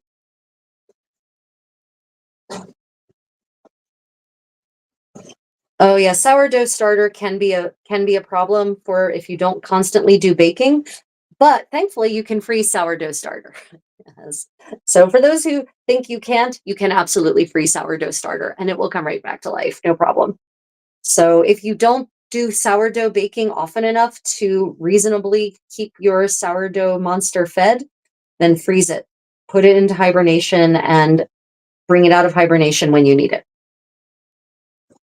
And generally also can go into hibernation in your fridge if you have just a little bit, scrapings of sourdough, and then you don't have to worry about constantly feeding and discarding and feeding and discarding, which is so insanely wasteful. No medieval person would do that. I don't know if any of you do sourdough baking, but you've probably heard, that some of the conventional practices, well, you just keep feeding it. You feed it 1-to-1 flour to water, and you discard half of it every day or every week or some ridiculous thing like that. And that's why there's all these discard recipes for sourdough crackers and pancakes and waffles and pizza crust and God knows what else. But if you're not actually baking and cooking with bread flour, with basically flour, wheat flour or some other grain flour that often, then it's just super wasteful and it's a lot of effort. Turns out you don't need to do that. You do not need to do that. Once your sourdough starter is mature, use basically whatever it is you have, just leave tiny scrapings in the jar, and those scrapings will go dormant in your fridge and or freezer, and then you can use them to start a new starter when it's actually your time to do baking. Obviously, if you are doing sourdough baking every day, everything I just said doesn't apply. Oh, goodness. Yep. Okay. So, tip on hand sewing. If you're doing single thread, as I am in this case, rather than double thread, you will need to prevent your single thread from coming back out of your needle like mine just did. And that's because I stopped paying attention to what I was doing. You want to actually hold the eye of the needle between your thumb and, in my case, my middle finger.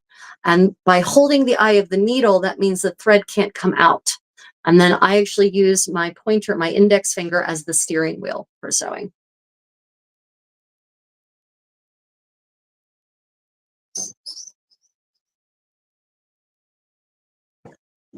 Let me see. I hardly ever make bread, but I make sourdough crackers every day with my discard. My kids love them. I mean, yeah, if you like, yeah, exactly. If you are actually baking every day, you're using it. If that's something you do anyway, then great. I don't have time for that. I wish I did. I don't. um, yeah, that'd be great. But also, I don't have kids to eat like scoop to scarf up, scarf scarf down. Yes, to scarf up baked goods living with me anymore anyway. So I don't have lots of mouths to feed. Clearly makes more sense if you've got lots of mouths to feed.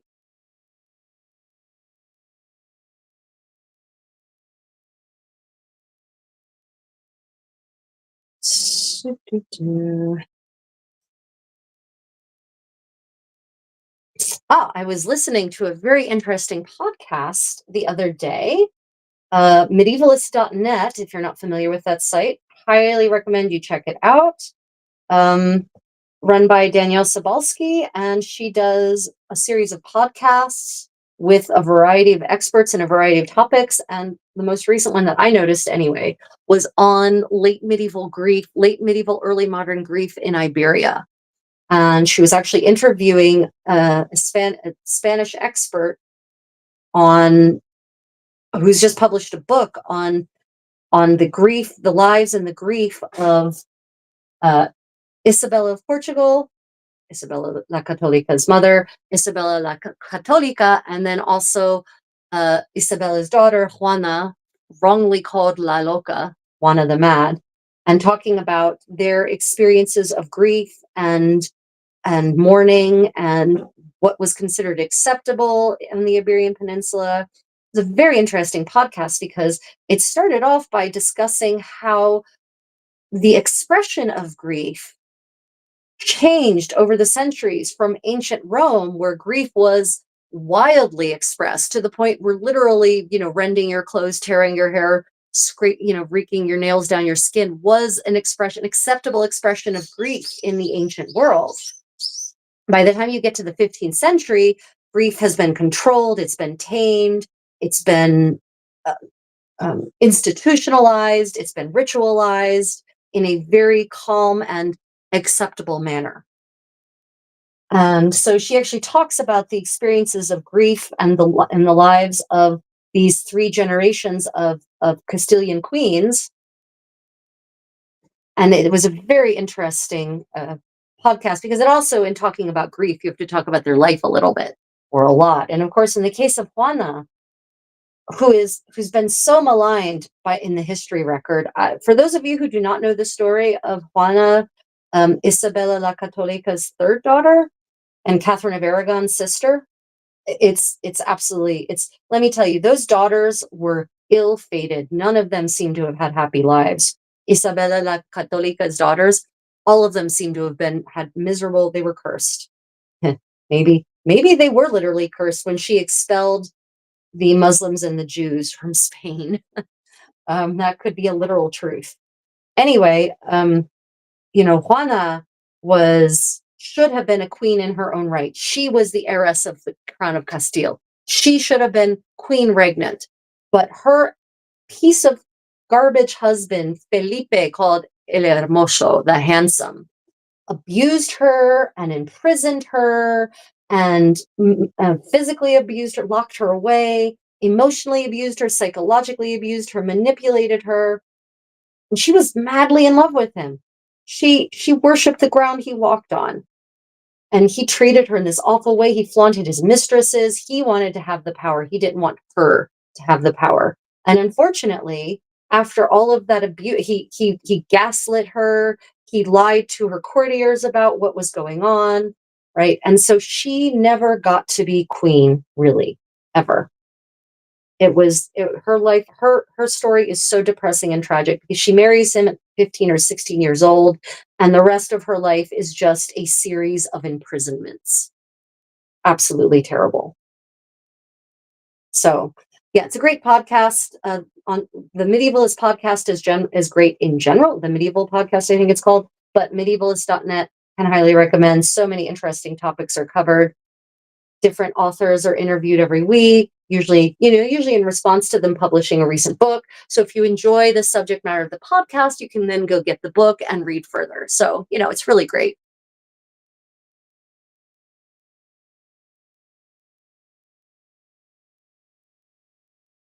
Yeah, I don't know why, but the live stream views have been down these last couple of sessions. Or for the medieval sewing party. I don't know if that's because people are increasingly out and about on a Friday evening or Saturday morning because it's summer, or if YouTube is screwing with me, the algorithm. Yeah, Savvy, her story is really sad.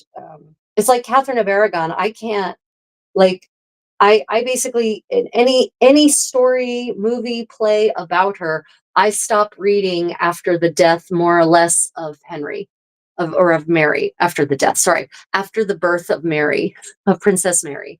Right, that's where I stop reading because after that, it's just awful. It's already bad enough because she's given birth to the prince who would have been Henry the Ninth, hypothetically, and that poor little boy dies. But after basically, well, no, I guess I'm trying to remember who was born first. Anyway, basically, after she fails to produce an heir, I stop reading after that point because that's the point at which Henry starts turning into a real asshole. And it's just misery for the rest of her life, basically.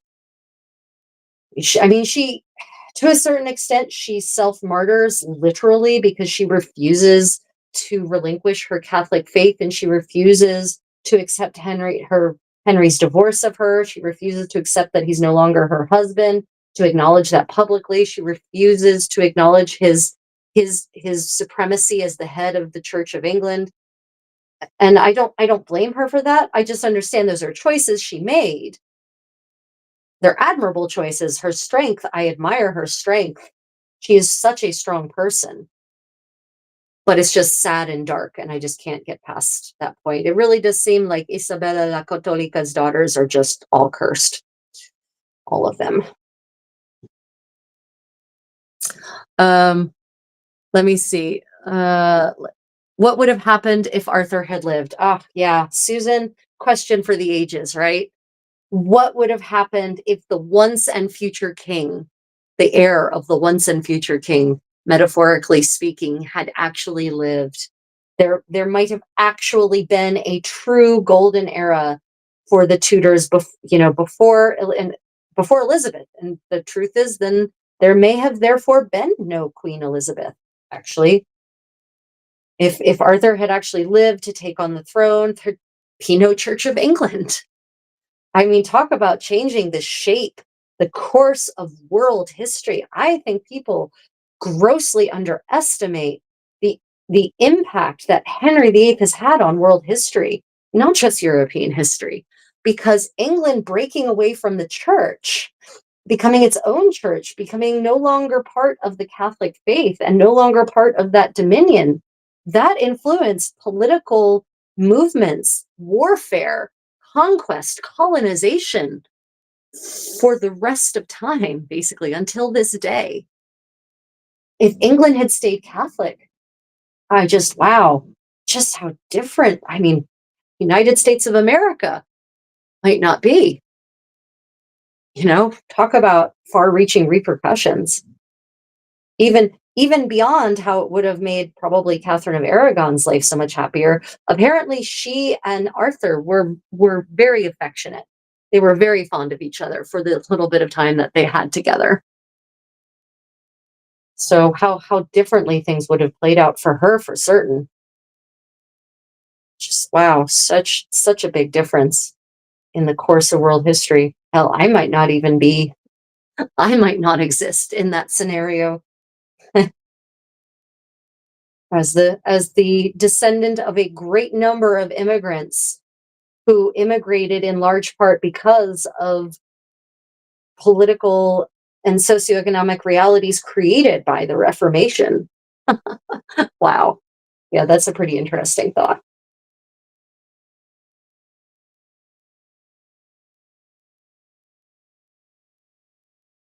So, those of you just joining, welcome to my medieval sewing party live stream, where I work on medieval sewing projects with you together, hopefully, and we discuss topics of interest to medieval material culture, to history in general, and of course, I'm happy to answer your questions. So, fellow creator, fellow sewist, dear viewer, if you have any questions that pop to mind about medieval material culture, sewing, cooking, dance, music, warfare, knightly combat, whatever, just pop them in the live chat and I will see them and I will absolutely answer them, hopefully.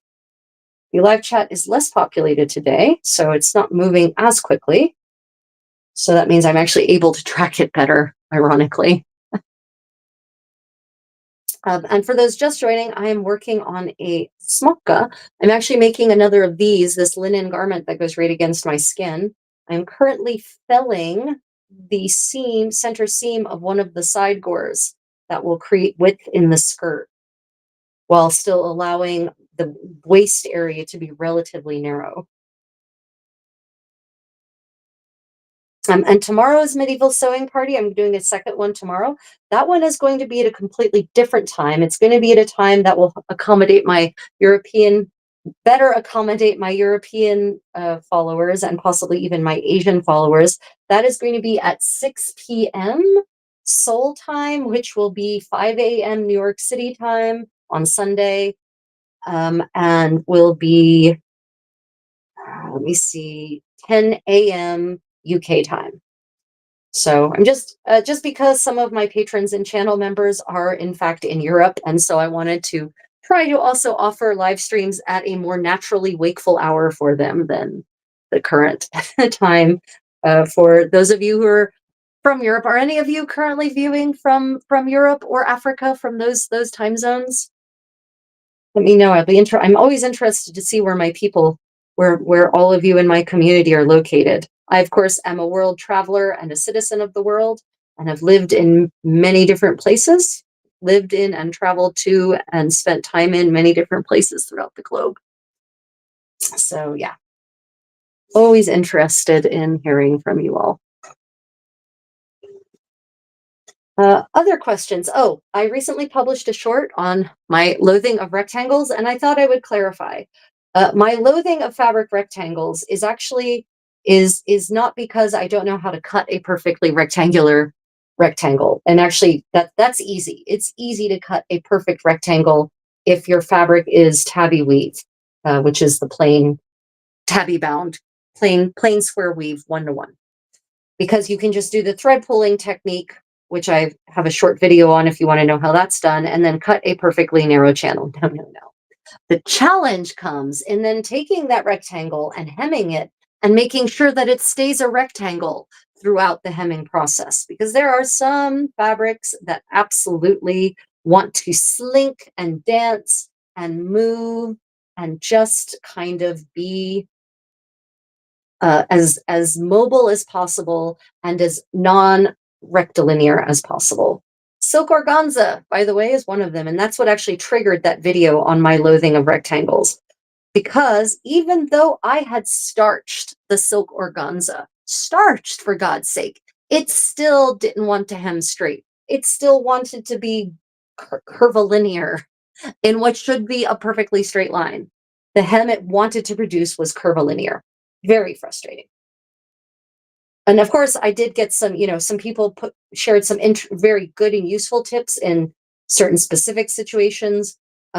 The dissolving liner interliners. That's not the right word. Interfacing.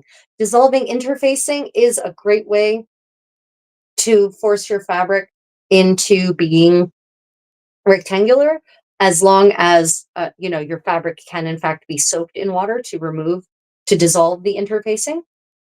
And as long as the dissolvable interfacing only needs soaking to remove, because a lot of things that we sew for historical clothing, of course, can't be laundered in a washing machine. Yeah.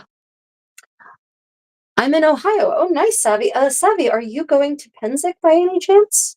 For those who didn't hear that at the beginning of the live stream or weren't here yet at the beginning, I will be spending, starting next weekend, I will be spending 2 weeks living my happiest 15th century glamping lifestyle, hopefully experimenting with some of these fun things that I've been reading about, these techniques to do various things for the household. And I'll be teaching 15th century dance and attending balls and going shopping. And I do plan on doing a whole bunch of live streams and sharing those experiences with you all. So I will be in Western Pennsylvania, actually,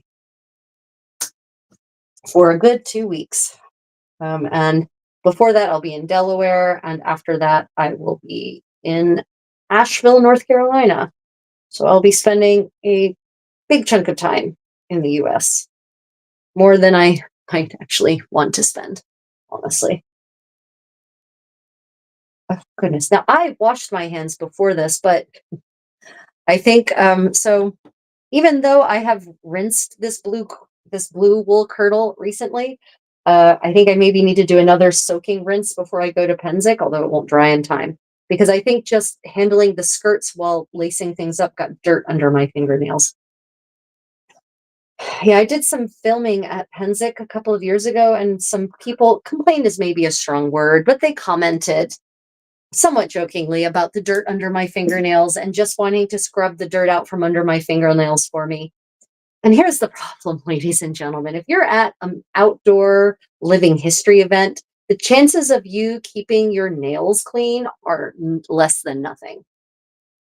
Because just having long skirts that collect dust and picking up the long skirts, every time you pick up your skirts and run your fingers on your skirts, dirt ends up on your tips, which ends up under your fingernails.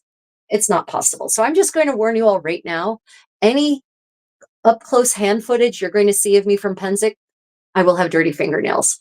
If it's a problem, this is not the channel for you.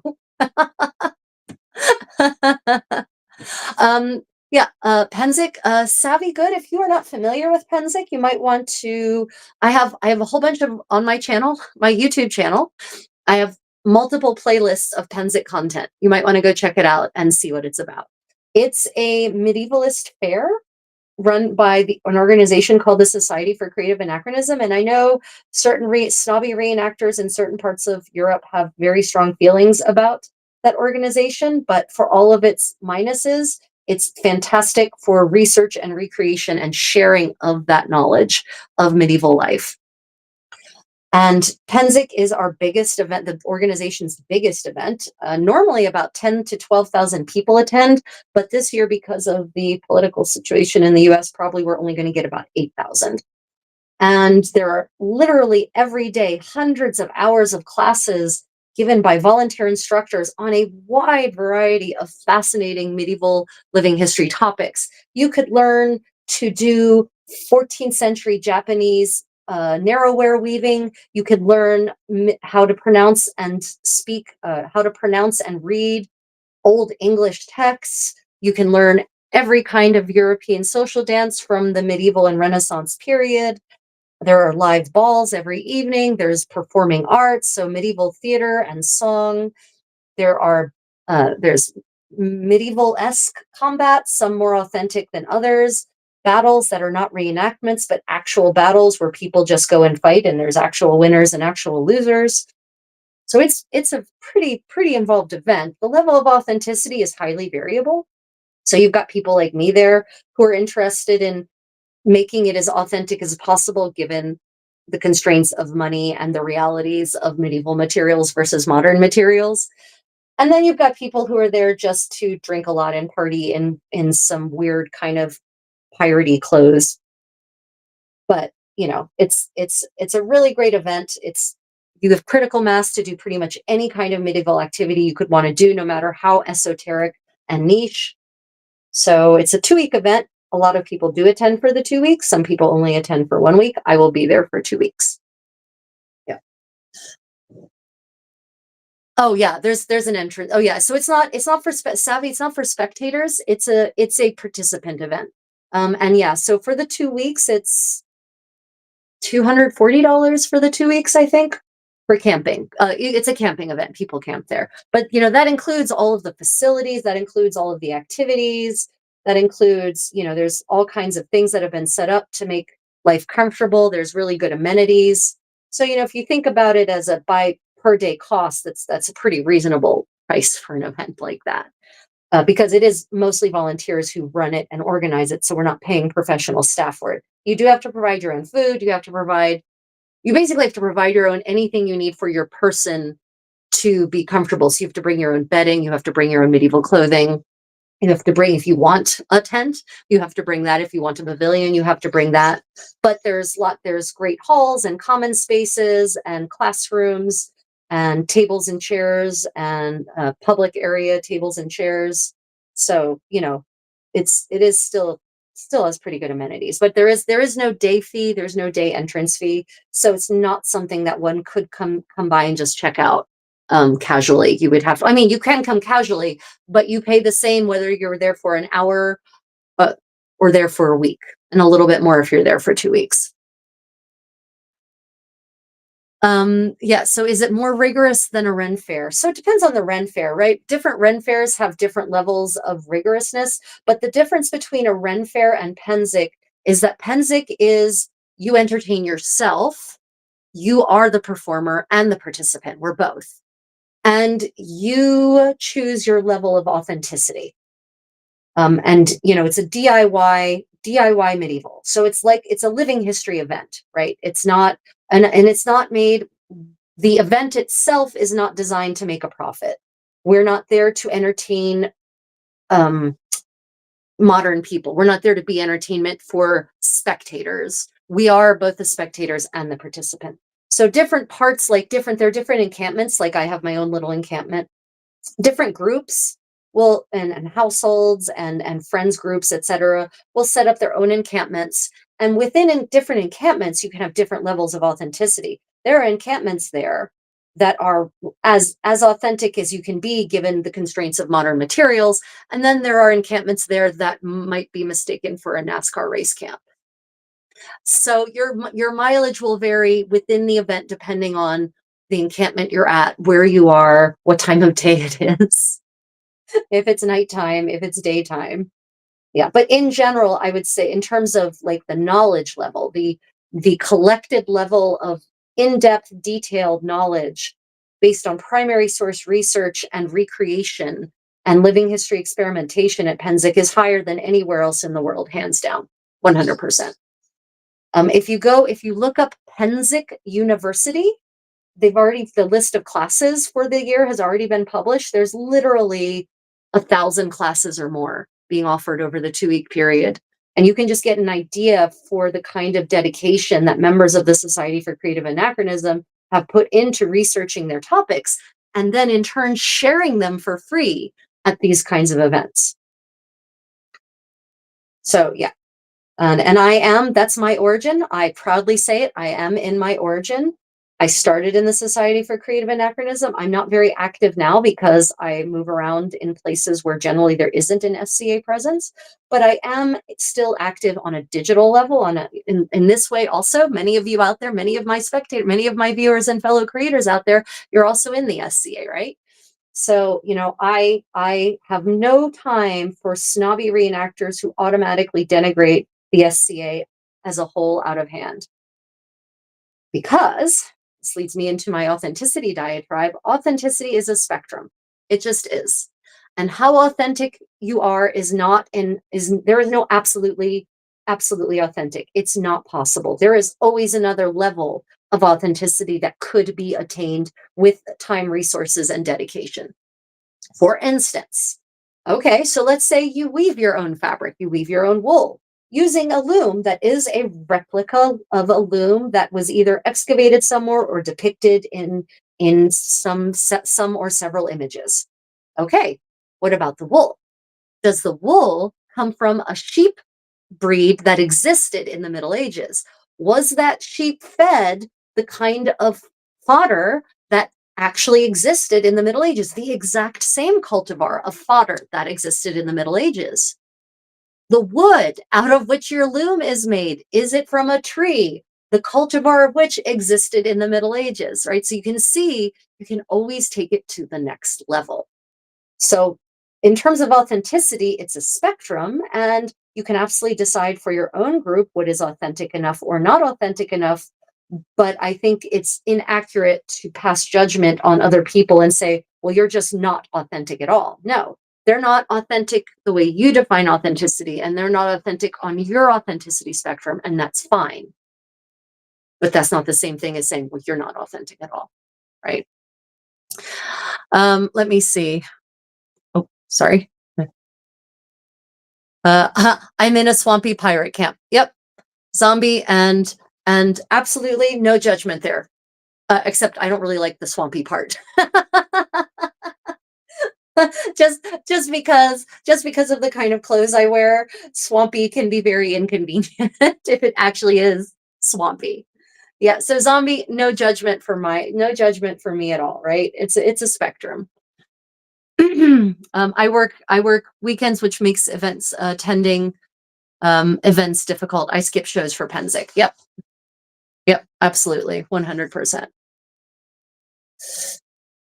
So I don't like, you know, I don't enjoy snobbery in living history. I don't think we need it. I think it's toxic. I think it's the wrong approach. I prefer to encourage with positivity, and I prefer, if someone asks me, what do you think of my ensemble? Is this authentic? Then I'm not going to say, oh, it's terrible or oh, it's great. I'm going to say, well, these are the things where I think you really captured my understanding of what a medieval person would have worn. Good job on this detail, good job on that detail. If you want to take it to the next level, here's what you could do the next time, or here's how you could modify it to maybe make it more reflect more what we understand from the archaeology. Because here's the other thing about authenticity, guys, and let's see, I wonder how many people I'll trigger to unsubscribe with this statement. We're always learning new things. History is not set in stone. New resources are constantly coming to light and being published and being made available and changing our understanding of the medieval world. And so, what people may have thought was inauthentic 20 or 30 years ago, it's turned out that's wrong. It is authentic. Medieval women's underpants is amongst those topics, by the way. So, I always try to not speak in absolutes and to encourage people who want to be encouraged towards a more realistic interpretation of medieval life. But also, if that's not your jam, if you just enjoy hearing me talk and watching me sew, that's awesome too. As from a medieval perspective, so I like to do immersive living history events, by which I become the contessa at the event. And I don't mean a snobby bitch. I mean me, but in the 15th century. So from that perspective, if I see, for instance, a swampy pirate, to quote Zombie, if I see a swampy pirate, then as a 15th century contessa, I'm going to look at the swampy pirate and say, wow, It's really exotic clothing. I wonder where that person's from. They're not from around here. I'm not going to think they're from a different time. I'm going to think they're not from here. They're from somewhere else. How interesting are their clothes? And then I might pass a judgment on the aesthetics. I might say, I think that's interesting, but it's not my taste. Or I might get snarky and say, yeah, definitely not a good look for them. I mean, I can have fun with it too, right? Snark can be fun. But as a 15th century person, I'm not going to look at other people and say, they're not authentic. 15th century people don't think about authenticity. Their view of the world is it's either something I know, with which I'm familiar, and I recognize that as being someone from court of the French court or the English court or the Burgundian court, or I don't, and therefore they're exotic and strange. Done. Right. And let me tell you, once I adopted that perspective on on medieval life, and especially doing mixed period and era events, suddenly inauthenticity stopped mattering entirely to my experience. Right now, certain aesthetics don't necessarily make me happy, but that's not a question of authenticity. That's a question of I don't like that look. But that's just me personally, and I don't need to enforce that on other people. So yeah, that's my outlook. That's my outlook. Um, Let me see. I'm a Trimerian and Iron Age Celt. We are all about mud. Yes. So you're a bog trotter, are you, zombie? As my Irish friend, my Irish colleague Philip from Irish Medieval History has taught me to say. Kelly says, oh, darn it. Sorry. Uh, there we go. Okay. I apologize. I sometimes hate the way. Okay. Let me get back to the stop it. I love the phrase that we know of. Yeah. I mean, and this is, when I was younger and stupider, um, and certainly more filled with a chauvinistic arrogance about knowledge, I would certainly have made absolute statements. I did make absolute statements all the time. Well, that's not, period. That's not authentic. That's not historic.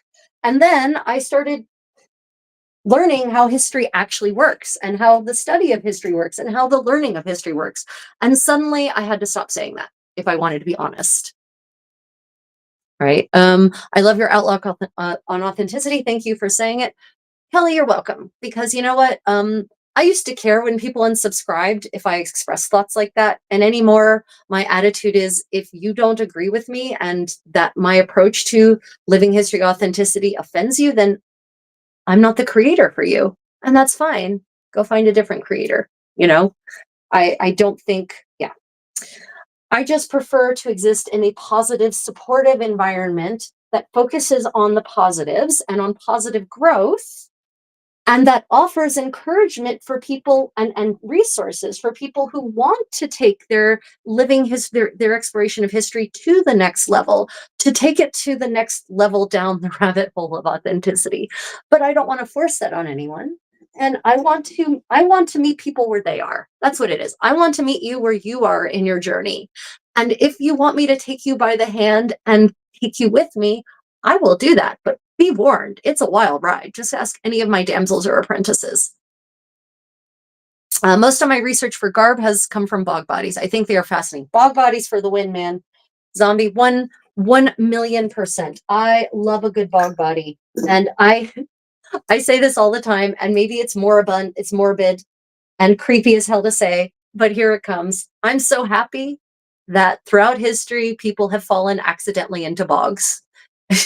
I mean, yes, some of them are human sacrifices. That's clear, especially in the earlier record in the what is actually the Celtic era, right? Yeah, absolutely. They were the ones with the ropes around their necks for certain were human sacrifices. But later, in the Middle Ages, people kept ending up in bogs, and those are not human sacrifices. I'm pretty certain that's someone who got drunk and fell in a bog. So I'm very grateful for them. And I am also grateful, disturbingly, for those human sacrifices, because at least then the bogs preserved the bodies and the clothing that they wore. There are no absolutes except the love of feline overlords. And let me be clear, there's no absolute except that I love my feline overlords. Whether my feline overlords give a poop about me is a different question. Maybe the way a 3-year-old child loves their parents, from that really selfish kind of love where the 3-year-old loves their parents because their parents do things for them and buy things for them and feed them yummy food. Maybe. Okay, so this felled seam is done. I'll go ahead and show you my freshly felled seam. Just take these pins out. And thinking about immersion and how to go about immersion. Some of you have actually had questions about how to do immersion at medieval events, and I actually have a couple of live stream recordings on my YouTube channel that talk about how to do this. But I'm thinking of doing a live stream kind of tutorial workshop at Penszik. I'm thinking about how I might be able to do this. That will teach you in context, because my condottiero will hypothetically be there, and I'll have a couple of campmates there. And then we can actually do a demonstration of this workshop, because I have some techniques about, how to successfully be immersive in an environment that isn't necessarily immersive, like in an environment that isn't 100% authentic, as much as 100% authentic is not actually possible, but he is even not very authentic at all, right? So I've got all kinds of coping techniques, but also tips and tricks for the kind of language you can use to create a more authentic atmosphere without sounding weird and stilted. Okay, so here is my felled seam. Here is what it looks like. Keep in mind, it hasn't been ironed yet at this stage. I haven't ironed it again. Right, so this is what it looks like. On that side, that's the top side, and then this is the back side. Right, so all felled, ready to be ironed again. And then it will be inserted into the garment. I am now going to actually move on to putting in the seams in my sleeves. I actually marked these last night. I prepared things. I prepared the seams so that I could just sew them rather than trying to dance around and make markings. I'm a floor worker. I do a lot of things on the floor, on the ground, actually. So just so you know, when you're hand sewing, so when you're machine sewing, you have several benefits, one of which is speed. Second of which is that you have a seam allowance marker. You know exactly where to put the edge of your fabric to create a seam allowance that's a very specific width, right? 1/4 inch, 3/8 of an inch, 1/2 inch, 3/4 of an inch, right? You've got those markers on the plate under the foot. But you don't have that if you're hand sewing. With hand sewing, you have to make your own markings. So whenever if you want your seam to actually be the same throughout, and your seam to be as straight as possible, your seam allowance to be the same throughout, then you actually need to mark. It's probably not going to show up. You actually need to take a straight edge, if it's a straight line, and mark your seam where you're going to actually sew in advance. If you're doing a curved edge, then what I do if I'm doing a curved edge is I actually take a ruler and measure down. Let's say if I want a 1/4 inch seam, I measure down a 1/4 inch in multiple spots along the edge, making dashes so that I can then connect the dashes, because obviously a straight edge isn't going to help you on a curved edge. But that's how I do a curved edge, is by marking down from the edge with a ruler at regular intervals, whatever the amount of width that I want, and then I connect the dashes. Yeah. I draw a little line on my finger. Oh, that's interesting. Zombie, doesn't the line rub off onto your fabric? That's what would happen to me. I never thought about marking my fingers, probably because when I mark my fingers for finger loop braiding, it ends up all on the finger loop, on the fibers themselves. Let me see. I've seen Mennonite women do that, Zombie. Ah, interesting, savvy. I hadn't thought about that. What do they use? What do you use to mark on your finger? Because if I use a Sharpie, for example, to mark A, B, C, and D on my fingers for finger loop braiding, then the Sharpie ends up all over, unfortunately, all over the loops, the thread, the yarn, instead of staying on my fingers. Just can't stand the grime that has accumulated under my nails. Why? Oh, yeah, Sharpie and my garb is mostly tart colors. Well, I guess that works out. Yeah, I guess that works out. And maybe you're not sweating like I usually end up doing when I'm doing finger loop braiding because I treat it like a workout. So it's my Pilates Pilates hit workout. Probably the sweat ends up on my fingers too, I would assume.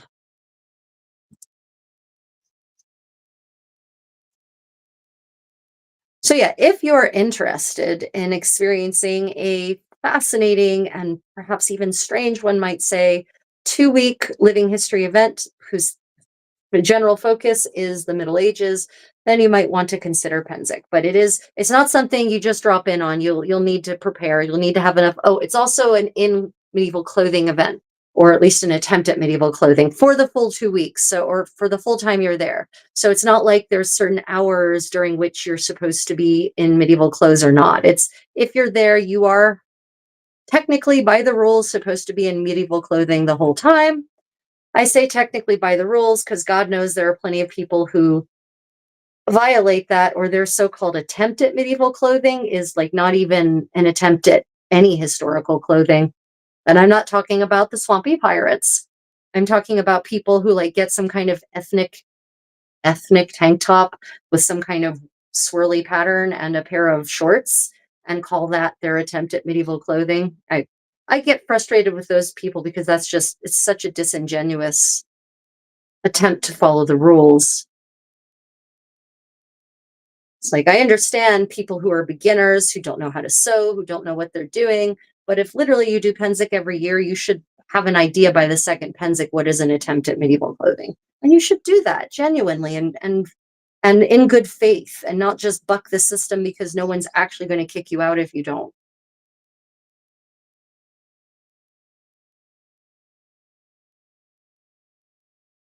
So yeah, it's an event that requires a good deal of preparation. More preparation, the more medieval you want your experience to be, obviously. As I sit here sewing new linen under 15th century linen undergarments to make my experience literally more comfortable.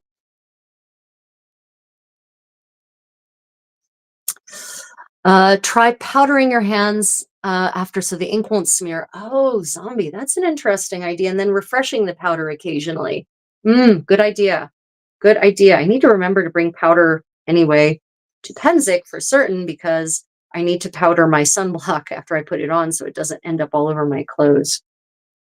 I use a mineral blocker that's literally just sunflower oil, buckthorn oil, and zinc oxide. So it doesn't exactly absorb into my skin at all. And if I don't powder it, it will end up all over my lovely medieval clothing. So I need to remember to bring some powder in any case.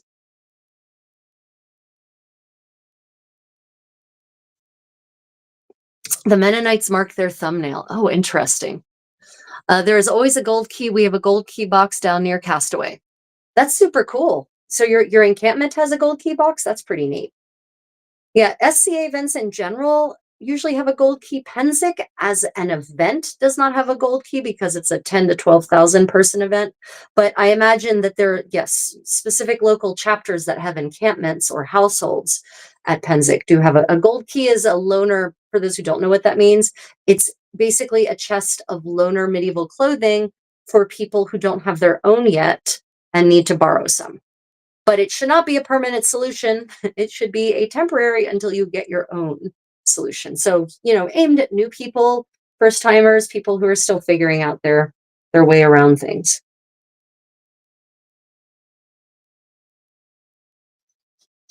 Oh, the pitter patter of the monsoon rain is so lovely. It really is.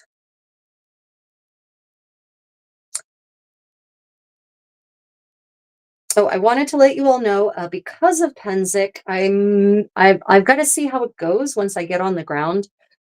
Whether I'll be continuing medieval sewing party during Penszik or not. I'm leaning towards doing so. The the initial quandary is going to be that the jet lag that I experience going from Asia to the East Coast of the United States is hideously severe, and it knocks me off my game for days and days. And so I don't know when I'm going to actually be awake and won't know until later on. So, therefore, it I can't really schedule those yet in advance. I kind of have to wait until I get back to the US and see how I'm feeling and sleeping more specifically. But I would like to actually do some medieval sewing parties live from Penszik, and maybe a medieval story time or two live from Penszik as well. Oh, we let them keep the garb. It's usually stuff we don't wear anymore. Oh, interesting, zombie. Okay, that's cool.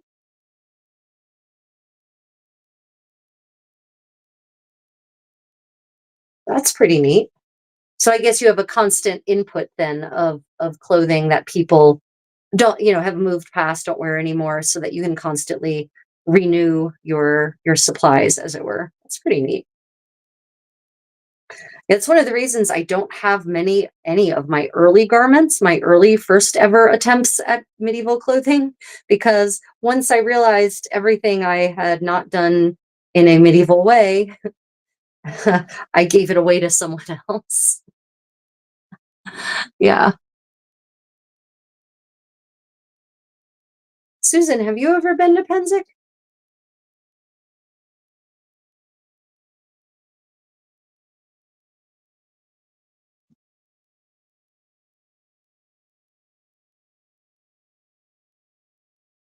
Oh, I just do love the I don't know, can you all hear the pitter patter of the rain? Probably not, huh? Because the microphone's facing me and not facing the rainy outdoors. See, the kitties have settled down somewhere, God knows where. Oh, they're over there snuggled up together. I was going to ask for storytelling at Penzic. Yeah, I think I will try to set up at least one medieval story time from Penzic. I just can't schedule it yet because, again, my sleep schedule goes completely cockamamie when I make the transition from Asia to the Americas. It's really gruesome and brutal to me. I don't sleep very well these days anyway, and so the insomnia probably doesn't help with the adjustment to the time zone. The first couple of days back in the US are usually pretty hideously rough in that regard.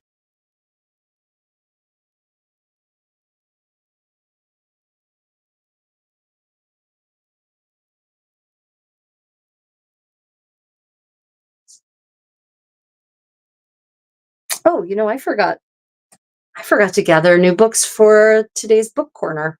I got so wrapped up in making preparations to actually sew now that I'm kind of on a little bit of a time crunch. I'm also going to be cutting out a new shirt for my condottiero, since he is at this point going to be joining me at Penzic, and he definitely needs more clothes than he has for 2 weeks of medieval living. And of course, the most important layers for any long-term medievalist event are the underlayers, not the overlayers. Because it's the underlayers that are ones that are take the damage from your skin, take the grime, take the smells, take the oil, right? And so they're the ones that need to be washed regularly. Whereas your overlayers actually don't get laundered almost ever, they get spot treated. And actually, that circles us back around very nicely to our medieval home companion. I've talked about wanting to experiment with some stain treatments, and the medieval home companion contains some instructions for some spot treatments, specifically for grease. Talks again, medieval Swiss Army knife of chemicals is urine, and he actually talks about soaking a grease stain in urine after first you boil the urine, he says, and then, which would kill the bacteria in it so it won't ferment, and then soaking the stain in the grease stain in the urine, and then he says to take some fuller's earth and lye and rub it into the stain. Oh no, sorry, the urine is a separate thing. If the urine doesn't work, he says to take fuller's earth, specifically fuller's earth, and some lye and rub it into the stain. And then if it then let that sit for a period and then rub it off, and that should take the grease. But if it doesn't, do it again and then the second time wet it, and then let it dry, and then brush it away. And he says this should absolutely remove the grease stain. So I have no problem creating grease stains in a completely organic way on any of my garments. So I'm confident I'll be able to find a grease stain just naturally occurring in my wardrobe on which we could experiment with this. Now, that being said, I, with an experiment like this, and I will definitely not be doing it during clothing, with an experiment like this, you always want to test it on a swatch of fabric that is unimportant, because you want to make sure that it's going to actually do the thing you think it's going to do, and not say bleach out the colors of your garment or make the stain worse, cause the stain to spread. Right. So with any of these experimental launderings or stain treatments, always test it on a swatch of cloth before you test it on the full garment. But he specifically mentions, doing the treatment only on the stained area. And that's a completely different approach from modern laundering, even modern dry cleaning. Right? You're not laundering the whole thing. And he specifically mentions, do not wring the stain out. He says squeeze it out, but don't wring it. He mentions that specifically, and that's really important, because if you wring your cloth, most fabrics it's going to warp the fabric, it's going to damage the fibers, it's going to take away the shine, it's going to cause a lot more wear and tear than just gently squeezing. So it was really interesting that this merchant who composed this book either got that tip from his beguine, as he calls her, Dame Agnes, or it's something he just actually knew from, being on the planet for 65 revolutions. Is the asphalt still in the Gomorrah? Yep, the asphalt stains on my pink wool Gomorrah are sadly still there. They are less black and they are less prominent, but they're still there. I think the stains unfortunately just sat too long. I mean, by the time I got around to actually treating them, it had been almost 6 months. So unfortunately, the methods I tried weren't, they definitely made the stains less prominent and less black, but they're still there. It is what it is. It's okay. It's fine. Grease stain at Penszik after eating at Beast and Boar for lunch. Yeah, I actually participate in a meal plan in my Lord Master Papa's encampment, as I call him, in my father's encampment. And they also have some yummy food with yummy grease. I'm a fat eater. I love fat. I eat fat. Fat is fat. I love fat. Fat is the best.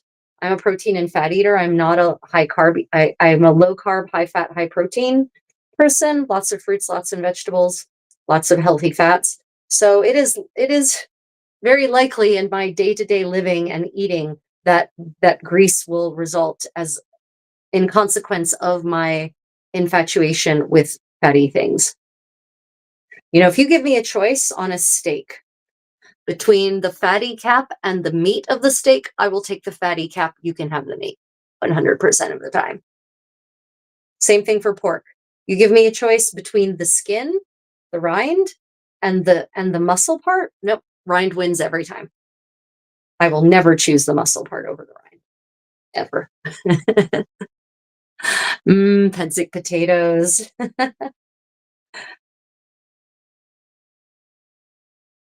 So yeah, my lifestyle in general means that I'm more likely to end up with grease stains. I also cook. In at Penszik, and in generally at events like Penszik, if you participate in something like the meal plan, you're of course expected to help cook. So I'm a good cook. I like cooking. So I also end up cooking in this exact outfit at Penszik. And as we all know, things happen, grease spatters, things spill while cooking. And so I'm therefore even more likely to end up with grease stains on my medieval clothes. Yeah. Okay. Let's see here. Okay, so I've now finished one seam, the sleeve. And I have lately been using because I couldn't find other thread, but I finally found some other thread. I've been using my nice silk thread as also the basting thread, which means I've been going back and fishing the silk thread out and using it. This, and not just throwing it away, because this is nice, expensive silk, like so. Okay, Kelly says an immersion workshop would be quite interesting and useful. I'm working on an SCA incipient with LARPers. If a workshop like that would guide them along. I think so. I mean, and of course, you may have guessed this, but I have a kind of fun way of leading such workshops. So that is one of the most fun things for me at events like Penszik, cooking.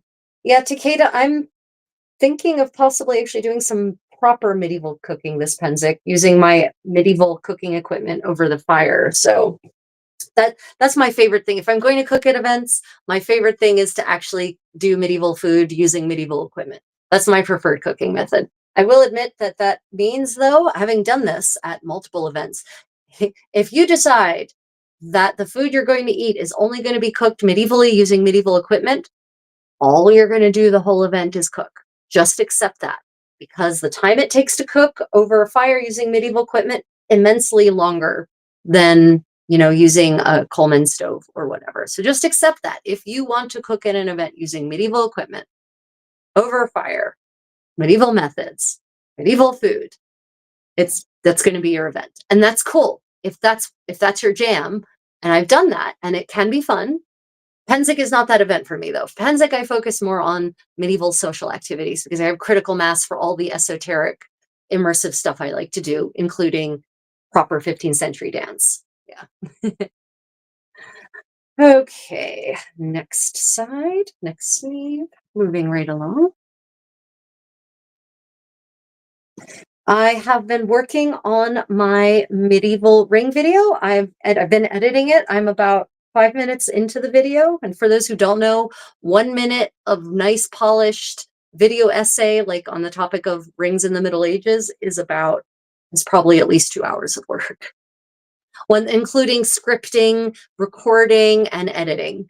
So it's, because I have to find visuals to provide visual references for the things I'm discussing, have to edit out weird talking, weird inhalations, put good transitions in. Yeah, making a video is not like it used to be on YouTube 10, 15 years ago, where any garbage you put out was fine. We're no longer at that stage. We were past that on YouTube. So yeah, that's why it takes me so long to do finished videos, because if I'm working on editing videos, I can't be actually making things. And I actually prefer to make the things than to edit videos, as you can probably imagine. It's one of the reasons I'm really liking this live stream format, because I can get all this good information out to you all while creating, and you can watch me create and maybe be inspired, but I'm still able to share all this fun knowledge with you just without having to spend 100 hours to create a 10-minute video. Because that's about how much it takes to make a 10-minute video, honestly. For all of my polished video essays, on medieval women's underwear, on must-haves for the modern medievalist, medieval tableware, all of those videos probably represent at least 50 hours, probably 100 hours of work just for 10 to 15 minutes. Yeah. People don't realize it's a lot of effort.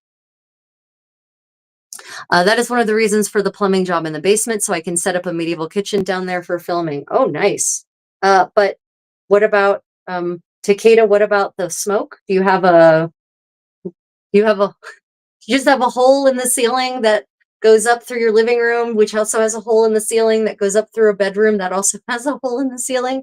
How are you handling the fire smoke situation down there? That's an interesting idea. Yeah, I've learned a lot by cooking over the fire using medieval equipment. And I mentioned this last week. The first thing I learned was you can't take a hot ceramic pot off of the fire and put it on the cold ground. It shatters. Thermal shock. So you put it on a board instead, and then it doesn't shatter. Second thing, which if I had read the Ménagier du Paris first, I would have learned and known Do not stir the pot if things are starting to stick. Things are starting to stick, take the pot off of the fire, transfer the items into a different pot, and don't worry about whatever's stuck on the pot. It's lost. It's a lost cause. It will ruin the rest of your pot. Yeah. All these things I've learned. Also, good thing to know about ceramic pots. They are basically little ovens. So the ceramic will heat up and it will retain heat for a long time. So this is actually great because once you get your pot hot, if say you want to make something like frumenti, which is, you know, basically like barley, a kind of thick, yummy barley porridge kind of thing. You want to make frumenti or wheat berries even, you just need to get the pot hot and then you can take it off the heat. You don't have to keep managing your fire. You can let the fire die if you want. And the frumenti will cook from the residual heat from the pot. What this also means is that if your frumenti is perfectly cooked, pull it all out of the pot, because if you don't, it's going to keep cooking in the pot and it will either overcook or it will turn into a solid gelatinous mass of whatever, or it could even possibly burn. So that's one of the very useful tips I can give you about cooking in medieval ceramic pots. If the item is cooked, done, the dish is done exactly the way you want it to be, decant it immediately because the ceramic pot will keep cooking it. It will take it to the next level. Yes, it's called a chimney. It's an old house, so the chimney goes all the way to the stone floor of the basement. Ah, you lucky so-and-so, Takeda. Not only do you have a hole that goes all the way up, you've got a chimney to take the smoke away. Oh man, you are living the high life. I just imagined my basements that even the basements in our historic homes didn't have that. Of course, the basements predated or postdated the home themselves in many cases. Like my grandmother's 200-year-old home did not have a basement in the 200-year-old part. The basement was in what used to be an outbuilding, but then eventually got connected to the house through a telescoping additions on the back. But the main part, the main part did not have, strangely, something I never wondered. Why was there no basement in the main part of a house built in 1808? There should have been a basement. Ask Dad if he knows why. It's an interesting question. I ask myself, why wasn't there a basement in that part of the house? Or was there a secret basement that we didn't know about? Ah, which actually might be part of the reason that I'm so in love with the idea of how people lived in the past, because I grew up in what in America is an old colonial city, an old colonial town. And I lived in a house that was built in 1850. My grandmother lived in a house that was built in 1808, surrounded by other houses built in the 18th century. So I was kind of always surrounded by this architectural history, and so maybe that primed me to wonder about how people lived in those spaces when those homes were built. Could be one of the many reasons I'm so into medieval living history.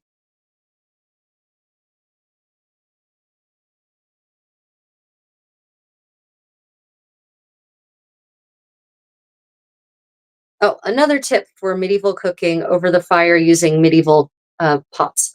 If you'll notice, if you actually look at the kinds of cookware that people had in medieval Europe, they tend to be a lot of ceramic pots that are tripod and they do not suspend over the fire. There are some cauldrons, but they're usually not used for finer applications. They're used for bigger applications. So you're going to have to, what you're going to want no matter what, whether it's a cauldron suspended over the fire or one of these tripod pots, you're going to want a very long handled spoon, very long handled, so that you can stand back,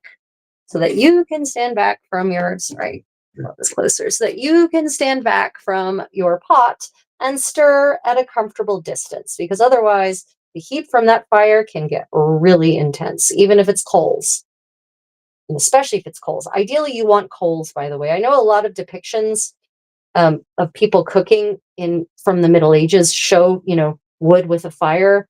I sometimes think that is in part an artist convention so that the viewer knows, oh, these pots are actually cooking, because otherwise depicting burning coals using, in a manuscript miniature is not going to be particularly easy.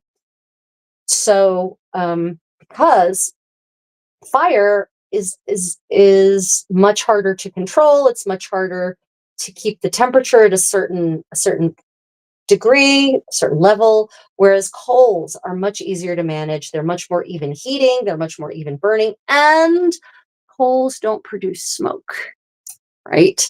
And that is very important when you're cooking around a fire. We're over using medieval implements because smoke inhalation is no joke. And even medieval people understood that smoke inhalation was bad. So, and they, because we know this because they talk about things like for example, in our book of etiquette and how to be a good chamberlain, he talks specifically about a clean fire, a clean burning fire, talking about a fire that is not smoky, about coals that are clean, so that you don't have smoke causing all kinds of issues. So in general, you want coals. You don't want fire. You want coals. So actually cooking, the thing about, this is something I learned firsthand, when you are doing medieval cooking in any kind of quantity, you actually basically need one person whose sole job is fire management. Sole job. Their job is to chop wood, is to feed the fire when it needs to be fed, to rejuvenate the coals, to kind of keep things going for you. That is, we have gas propane tanks and pilot lights. That was a person. That was once upon a time a person whose sole job was to manage the fire. Now, of course, if you're just cooking just one thing in a pot, then maybe you don't need a separate fire manager. Certainly makes it easier, though. It might have been too hard of a ground bedrock to dig out of the basement or too damp of a soil. Oh, Takeda, okay, so definitely not bedrock in Delaware because we're the outwash plain of a glacier, i.e. sand. But the groundwater problem could definitely be an issue because the house was built right on a tidal river that definitely floods. So yeah, I could see that. Okay. Okay. But interestingly, the houses across the street built at the end of the 18th century do have basements, but maybe they're far enough away from the river bed that it doesn't matter. It didn't matter for them. That's an interesting point, Takeda. Yep. Good point. Yes, the fire for cooking, whether elevated or on the floor, is usually separated into coals, burning wood, and hot ashes, an area for each, right? Exactly. Exactly.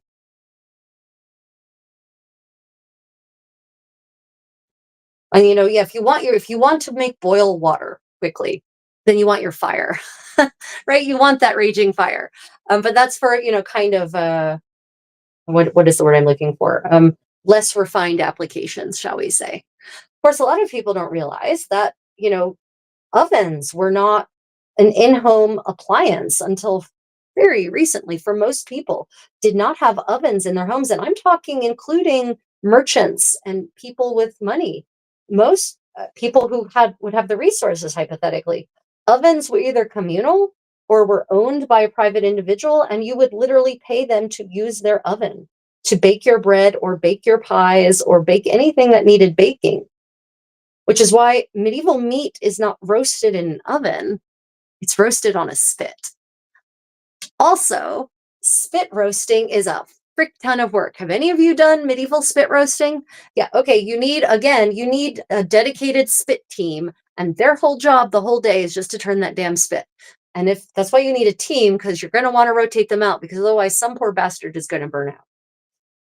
See, it's funny, the things we take for granted as being part of a Western oven that weren't even part of anyone, or Western kitchen, rather, that weren't part of the average kitchen in the Middle Ages, but they existed. They just weren't part of the average kitchen. Let's see. Oh, yeah, depends on the soil and depends on the availability and time of stone brick, salt, free lime for cooking down into quicklime, right? Yeah. Yeah, I'm not certain what our lime supply is in Delaware, honestly. Okay. Time to refresh the needle.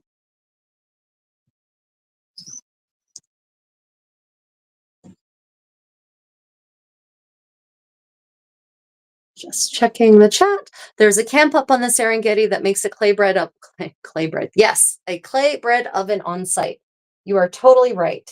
There's actually a couple of at Penszik he's talking about at this event, this 2 week medievalist event that I talked about. There are actually several groups who build clay ovens. I have myself built a clay oven at a living history event in Europe.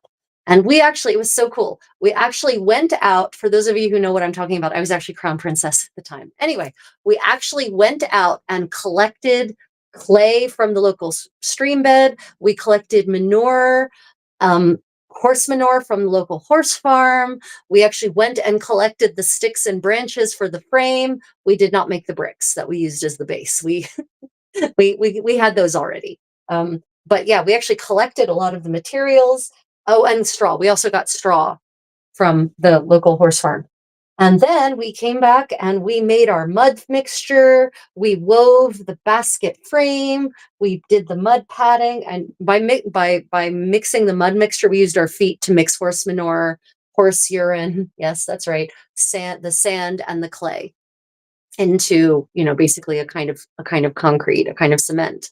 And then um daub, basically. And then we built the wattle structure, which is the frame made of hazel branches. And then we daubed it.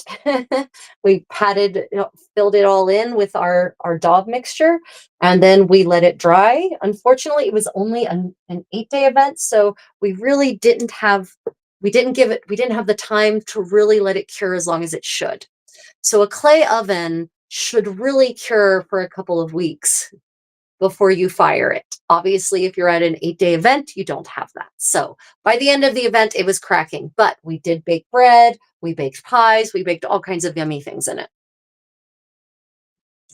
Yeah, medieval spit roasting is labor intensive and exhausting. Yeah, 100%. Yeah. So, um, it was really tasty. The spit roasting we did at the event, the one event where we actually did spit roasting to cook the meat. But yeah, like I said, if you don't have a team, I wouldn't recommend it unless you have someone who's just weirdly obsessed with sitting next to hot coals and or a fire, and just turning a spit for 8 hours or so. Yeah, spit roasting is a very slow process. That's why rotisseries were invented, by the way. Rotisseries are the modern spit roasters, right? They turn themselves, though, so you don't need a person to do it, because you want the heat to be applied evenly all the way around at all times. So that's why it has to be constantly turned. From a relaxing, I mean, on one level, it can be relaxing because you can just fall into this Zen place. But on the second level, you need to worry about not like falling into the fire or getting spattered, because of course grease is falling down from as the fat melts out of, and juices as they melt out of the roast and or release, they hit the coals and then they spatter. And so you're probably getting spattered by burning oil and or liquids. Yeah. So there's there's a positive side, the Zen experience of just relaxedly turning this thing. But on the other hand, you've got the fire and the meat are possibly trying to attack you. The Tremarin encampment has pit roasted an entire big pig at Gulf Wars once. Oh goodness. Susan asked, the manure and the urine in the clay, was that safe health issue wise? Yes, because we fired the oven at like 1,000 degrees. It was fine. It was fine. It's a good question and it's a valid question. I'm Yeah, no one, for certain, no one got any kind of food poisoning the entire event from anything that was prepared in the oven. And I'm pretty certain that's because, it's an oven and it's constantly being sanitized. Yeah, it's funny. I hadn't thought about that until you asked, Susan. And my instant thought was, yeah, right. She's right. Why didn't we get sick? Oh, yeah, because of the extreme heat. Yep, that's why. Yeah, zombie, do you know if that spit roasted pig, if how many people worked on roasting that baby? It's I'm hoping anyway there was a team and not just some poor unlucky bastard who got saddled with the job and just felt he had to from some sense of obligation to the crown or something like that. Yeah. Yeah, there is something though wholly gratifying about cooking a medieval meal using medieval implements and medieval techniques. It is hugely gratifying, especially when it actually turns out tasty. um, then it's definitely more gratifying and more satisfying than cooking the exact same food using modern implements and a modern kitchen. Because obviously the level of technical skill required to do the medieval version is significantly higher than the level of technical skill required to do a modern version. So there is that. Mhm.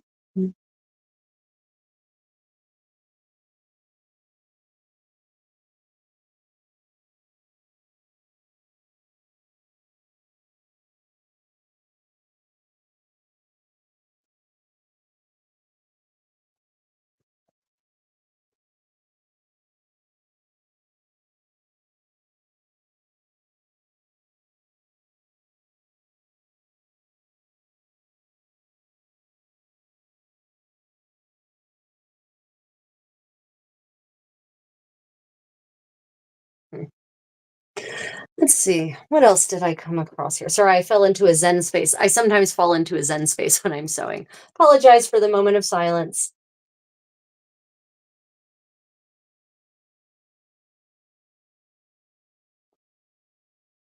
Oh, yeah, there's some interestingly practical items in here that also in the medieval home companion that really give us an idea of the kind of animals that a household would have kept to supply them with eggs. There's actually a section on here, how to convince caged birds to lay eggs. And that is, we think about industrial farming as being a modern thing, and there's sort of this idyllic idea that medieval people just had all free range chickens. But there's a couple of things I've read in this medieval home companion that put a lie to that. One is that they have that having caged birds was sufficiently a common practice that you needed to have a way to get them to lay eggs anyway. Second, there's a whole section in here, a whole set of instructions on how Parisian geese are fattened to be brought to market, and they are grain fed. So, you know how we now finish our cows? We grain finish them, which makes cow meat much less healthy than it should be because grains don't make healthy cows. Pretty certain the same is true of geese. So, they've got this interesting a recipe for a concoction you give your geese to fatten them that involves um, flour, barley flour, and it talks about a specific a specific grind of flour that is somewhere between meal and fine powder. And they use two French words that I've never seen before, and that maybe even modern French people wouldn't understand because it's a very specific kind of medieval grain size for grinding your flour. And it talks about making this mixture up. You make it into a mash and you wet it, and then you force feed it to your geese, and then they get fat, and then you take them to market.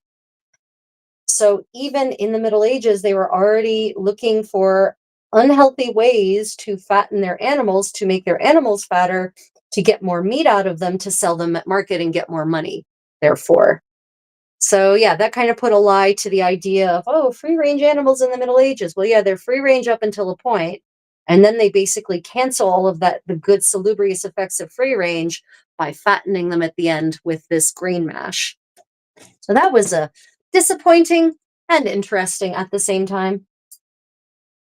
But it also, I bet it also corresponds to a rise in the rate of cardiovascular issues amongst those who could afford such grain fatted geese.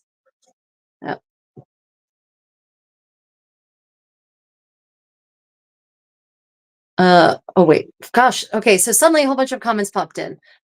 Most of the camp helped. It was buried, so once it was set up with the coals, we just waited. Oh, it was a Polynesian style barbecue, not Western. Yeah, there is no evidence of buried barbecue or Caribbean style barbecue. Also, I guess they also in the Caribbean, before the Europeans got there, I think they also did bury pit barbecues.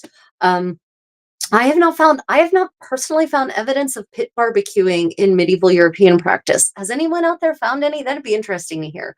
I have not encountered it. I haven't done in-depth research into the topic, so I'm genuinely curious. I don't know. I just haven't seen the evidence of it. That would be interesting. Let me see. Oops, sorry. Got a little too vigorous there. Oh, goodness.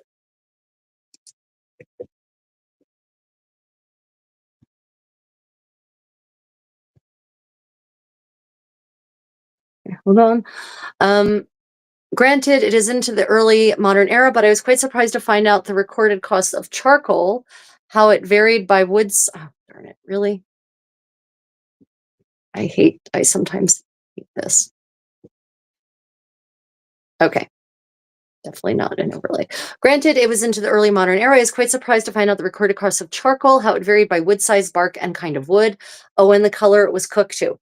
Yeah, so charcoal, there's reference to making charcoal in several places, in several of the 15th century sources I found, and how different wood is better than others. So yeah, that was interesting too, that, obviously they even already knew that even in the 15th century. Wooden pigeon, dove, very commonly kept poultry for meat instead of chicken. Yeah, so absolutely, Takeda. Pigeons and doves were very common domestically kept animals. They've dovecotes, right? And there was actually, I think I've read somewhere, something in my memory is triggering a tax for the number of nests that you have, dovecote nests that you have. But for certain, the more nests you had in your dovecote, the bigger of it's another form of conspicuous consumption. So if you go to a castle, you pay attention when you start going to European castles, or if you go back to European castles, look for the dovecotes. And if you notice that they've got massive dovecotes with lots and lots of nests for them, that was absolutely a sign of wealth and affluence, and was intended to be conspicuous and visible for everyone to see. Look at how many birds we keep. We dine richly in this household. What you stitching, Contessa? I am working on my new smock, the just like this one, basically. Let's see. I am working on the sleeve currently.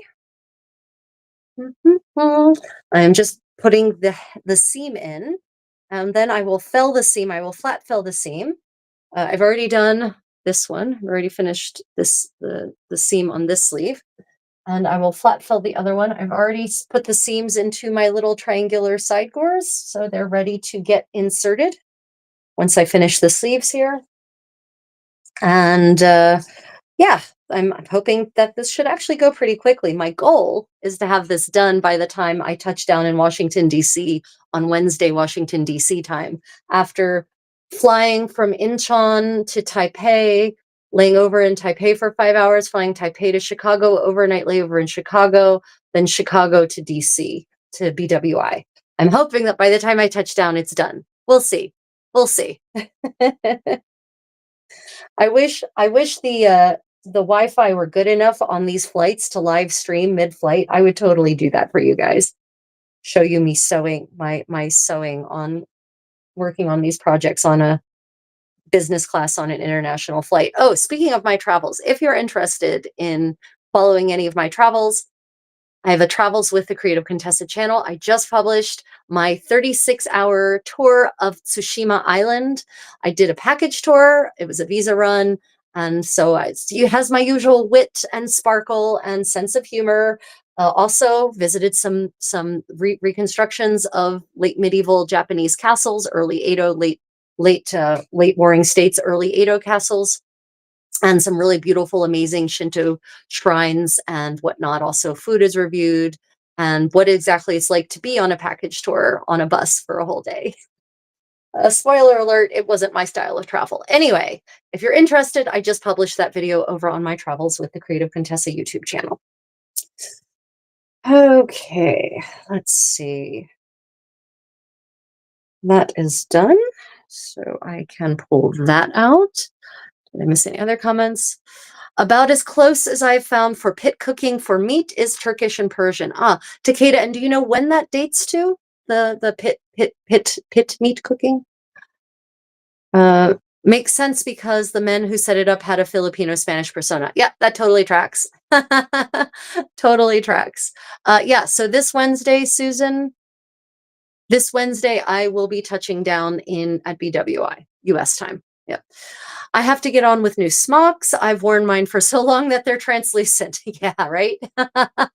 And are they at least have you yet worn what I call, please don't ban me, YouTube, buttholes into your smocks?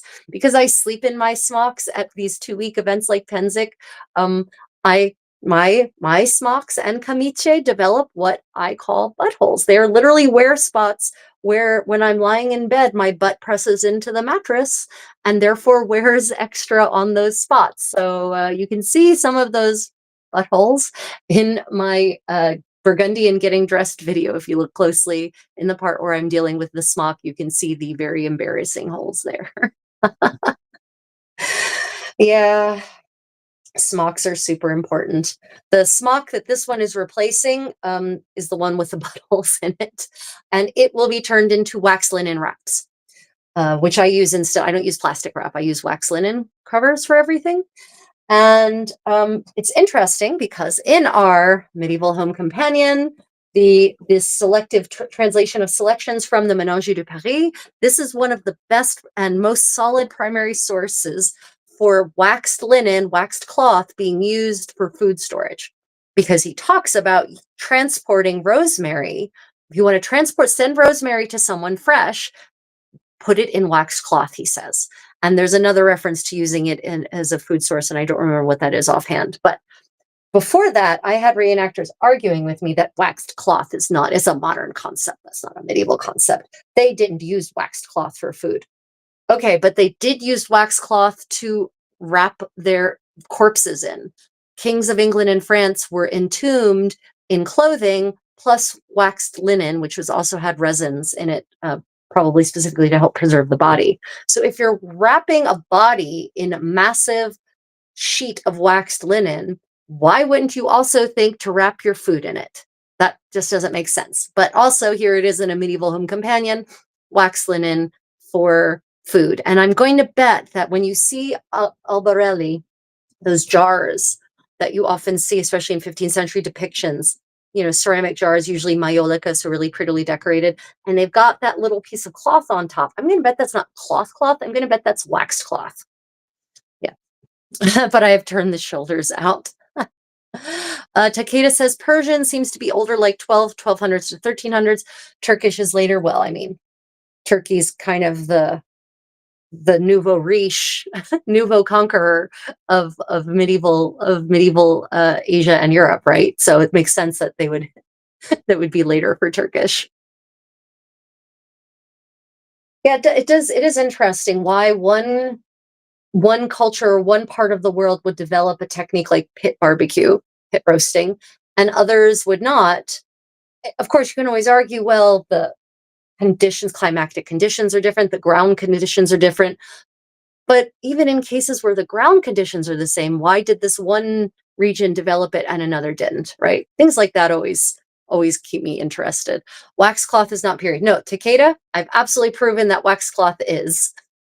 And I don't like to use the word proven, but for one, we've got archaeological evidence of kings that are literal medieval kings and queens who are wrapped in wax linen. And it's actually specified in funerary rites and medieval documents talking about how to prepare a king's body for burial.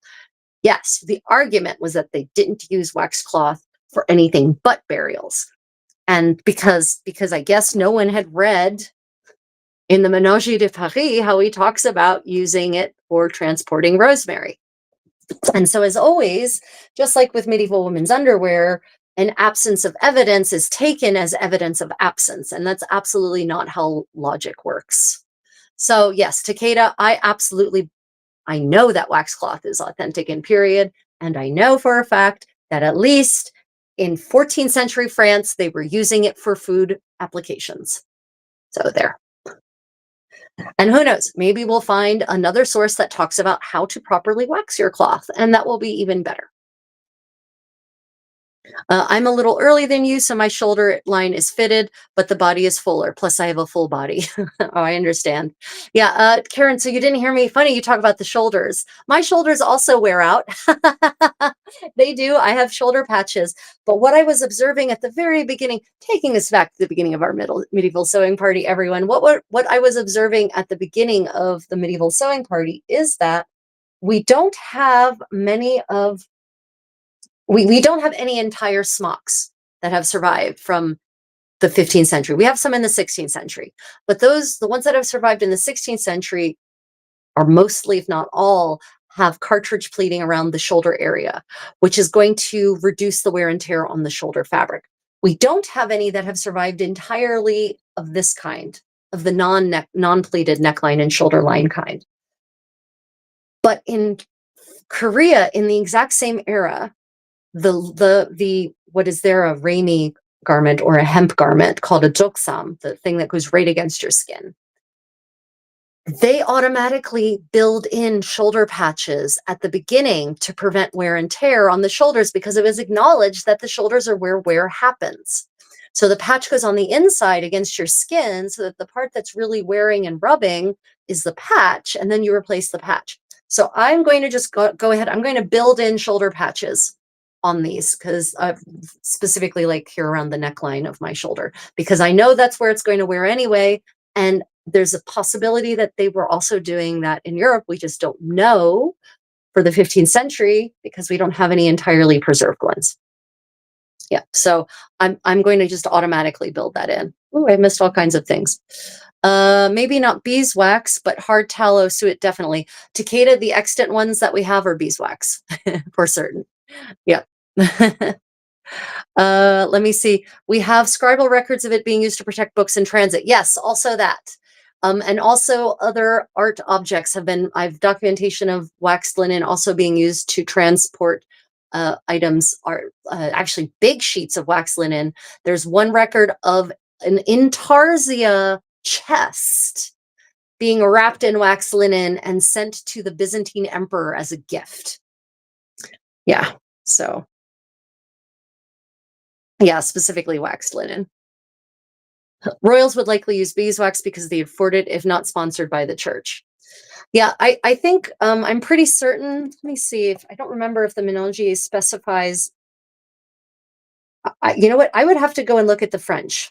Have to go and look at the French, because I think in French as well, the word for wax is the word that actually means beeswax, and if it's another kind of wax, then it has a different name. I think, if I'm recalling medieval French correctly. I'll have to double check that. This is why language is important. Being a linguist really helps with studying medieval material culture. Okay, everyone. Well, my derriere is going numb and I'm getting hungry because it's 1 o'clock here and I haven't eaten yet today. I did not prepare any books for book corner, so I'm just going to go. There's a stack of books right over there. I'm going to grab a couple and I'm going to tell you what they are. And if they're new to you, then great. Give me 5 seconds. You can still hear me, and hopefully I won't knock anything over while I try to do this.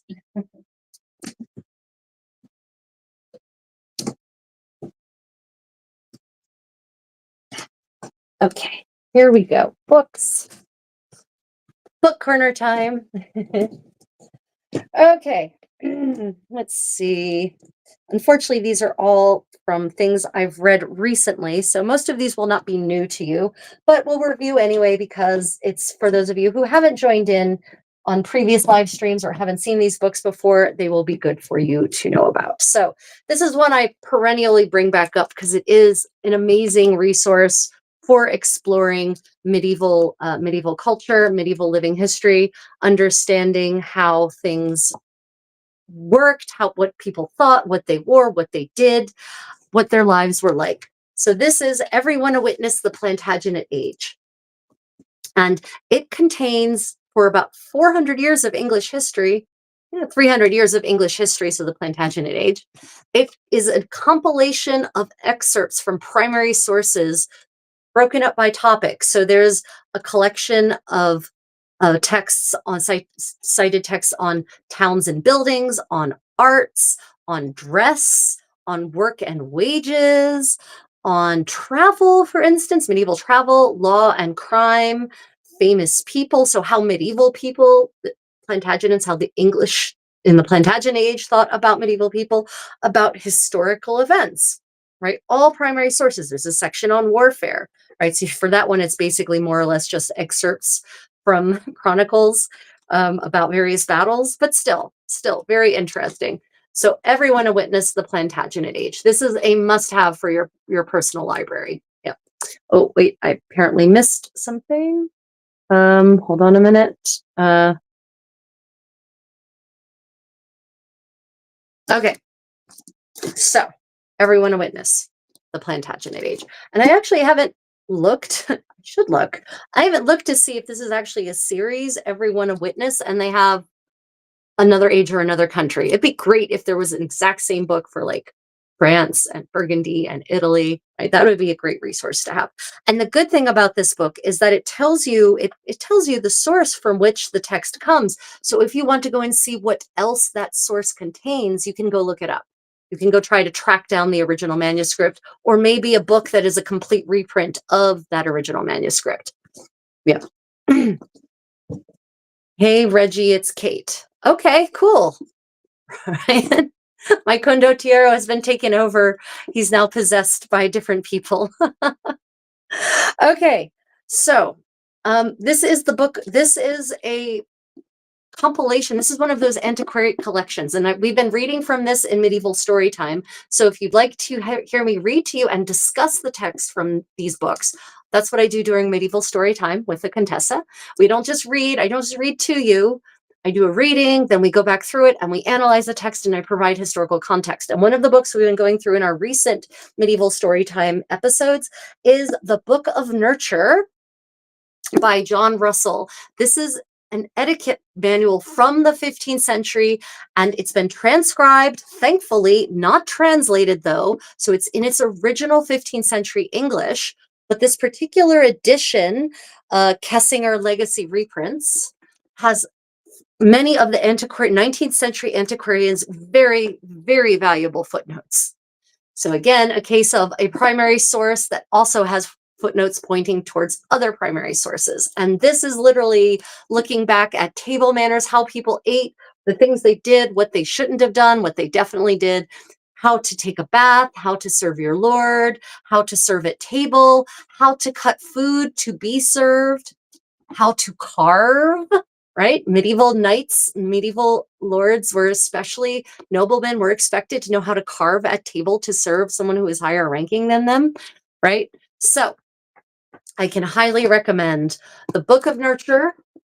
It's also there's a digital version of it, so you can check it out online. I think Project Gutenberg, maybe, internetarchive.org, maybe.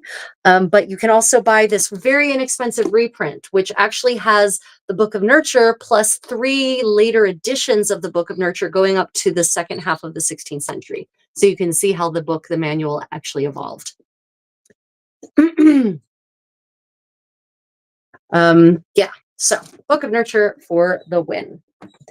We've also been reading in our medieval book corner, in our medieval story time, from Court and Civic Society. And I know that sounds so exciting. And it is actually, it is very exciting. I promise you it is. So this is specifically in the Burgundian Low Countries, Court and Civic Society. So under the reigns of Charles the Good, Philip the Good, Charles the Rash, and then Mary of Burgundy, and then Charles the Fifth, actually.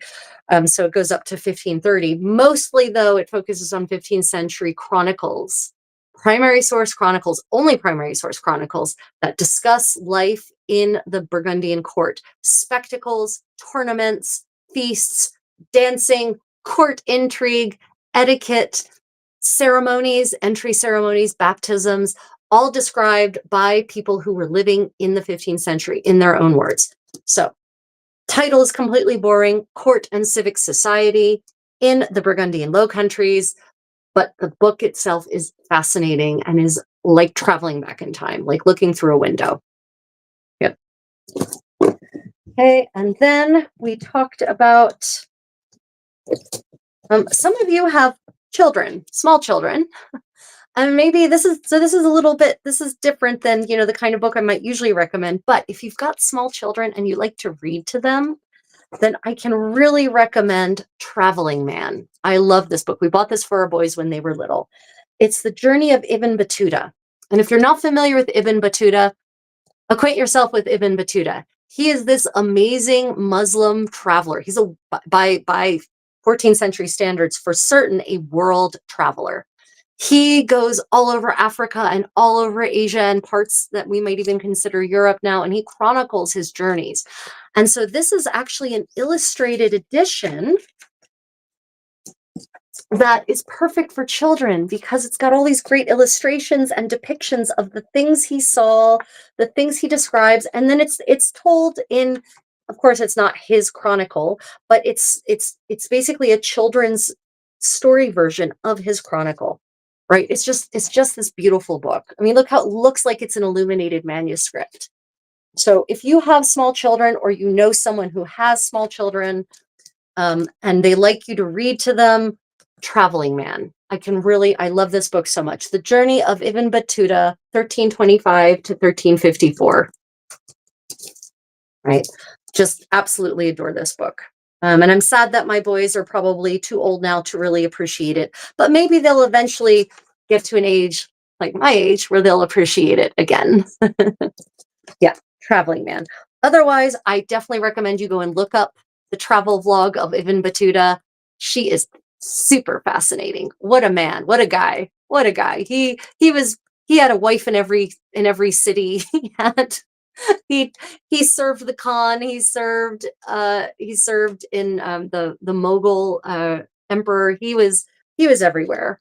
He was everywhere. It was great. Or not the Mughal emperor. God, I can't remember. Anyway, yeah, he was everywhere. He did everything.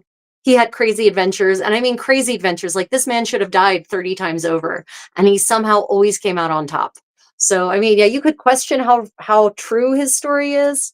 I like to believe it's all true, though. Yeah. Traveling Man, highly recommended. I thought, because I knew, to Kate, I was thinking especially of you, but I figure some of you also might have children or grandchildren or nieces and nephews, and you'd like to make them interested in history. What a great way to make them interested in history, by this beautiful illustrated travel vlog of one of, a very renowned and maybe infamous world traveler. Yeah, Traveling Man, highly recommended. Okay, everyone. Any questions, comments, or requests before we part ways for the day? Tomorrow's medieval sewing party will be at a different time, trying to accommodate my patrons and channel members and my other supporters who live in different time zones, thinking Africa, Europe time zone. So tomorrow's will be at 6 p.m. Seoul time, which will be 5 a.m. Sunday, 5 a.m. New York City time. Sorry about that. But for that, it will be 8 or 10 a.m. Yes, 10 a.m. Central European time. So I hope to see you all there. I will be doing more sewing on my smock. I'm hoping to maybe show you how I plan on finishing the neckline. Maybe I'm going to do a facing on the neckline. I'm going to show you. It's going to be the same facing I ended up putting on this smock because it tore and it needed a facing desperately. Otherwise, I would like to thank my patrons and channel members. Thank you all so much. Takeda, you're one of my patrons. Laurie, I don't know if you're still out there. You're another of my patrons. And I don't know if any of you others were hiding there. I'd like to thank those of you who've left me super thanks or super chats, who have supported me by watching all the videos, hitting the thumbs up, religiously leaving comments. Susan, you are such a great comment leaver. I really appreciate all the ways in which you support me, and I love that you all have decided to join my community and be part of my creative journey of learning about the past as firsthand as I safely can. Therefore, if you had any questions and I didn't get to them, pop them in the comments under the video when it posts, because I'm not going to go back through 3.5 hours of live chat to look for them, but I will see them if you post them under the videos, and I will answer them. Yeah, and those of you who are coming at Penszik, please seek me out. I'm teaching like 30 hours of dance classes and running a ball and an enchanted picnic. I'll be camped in Enchanted Grounds in the Belfiore section, so I hope to actually get to meet many of you in person this year. Bling. What about the bling? I did talk about the bling, Ryan. Are you talking about, did someone ask about the color and I missed it? I might need more words than bling. I did talk about the collar earlier. Oh, one of my channel sponsors is Armor and Castings. If you would like any of their fine medieval jewelry reproduction pieces, check out armorandcastings.com and enter Contessa 10 for an extra 10% discount. Yeah. Okay, everyone. Thank you all. Have a lovely morning, afternoon, evening, wherever you are in the world. I hope to see you tomorrow or next week at Penszik or another live stream community experience. Thank you, everyone. Stay creative.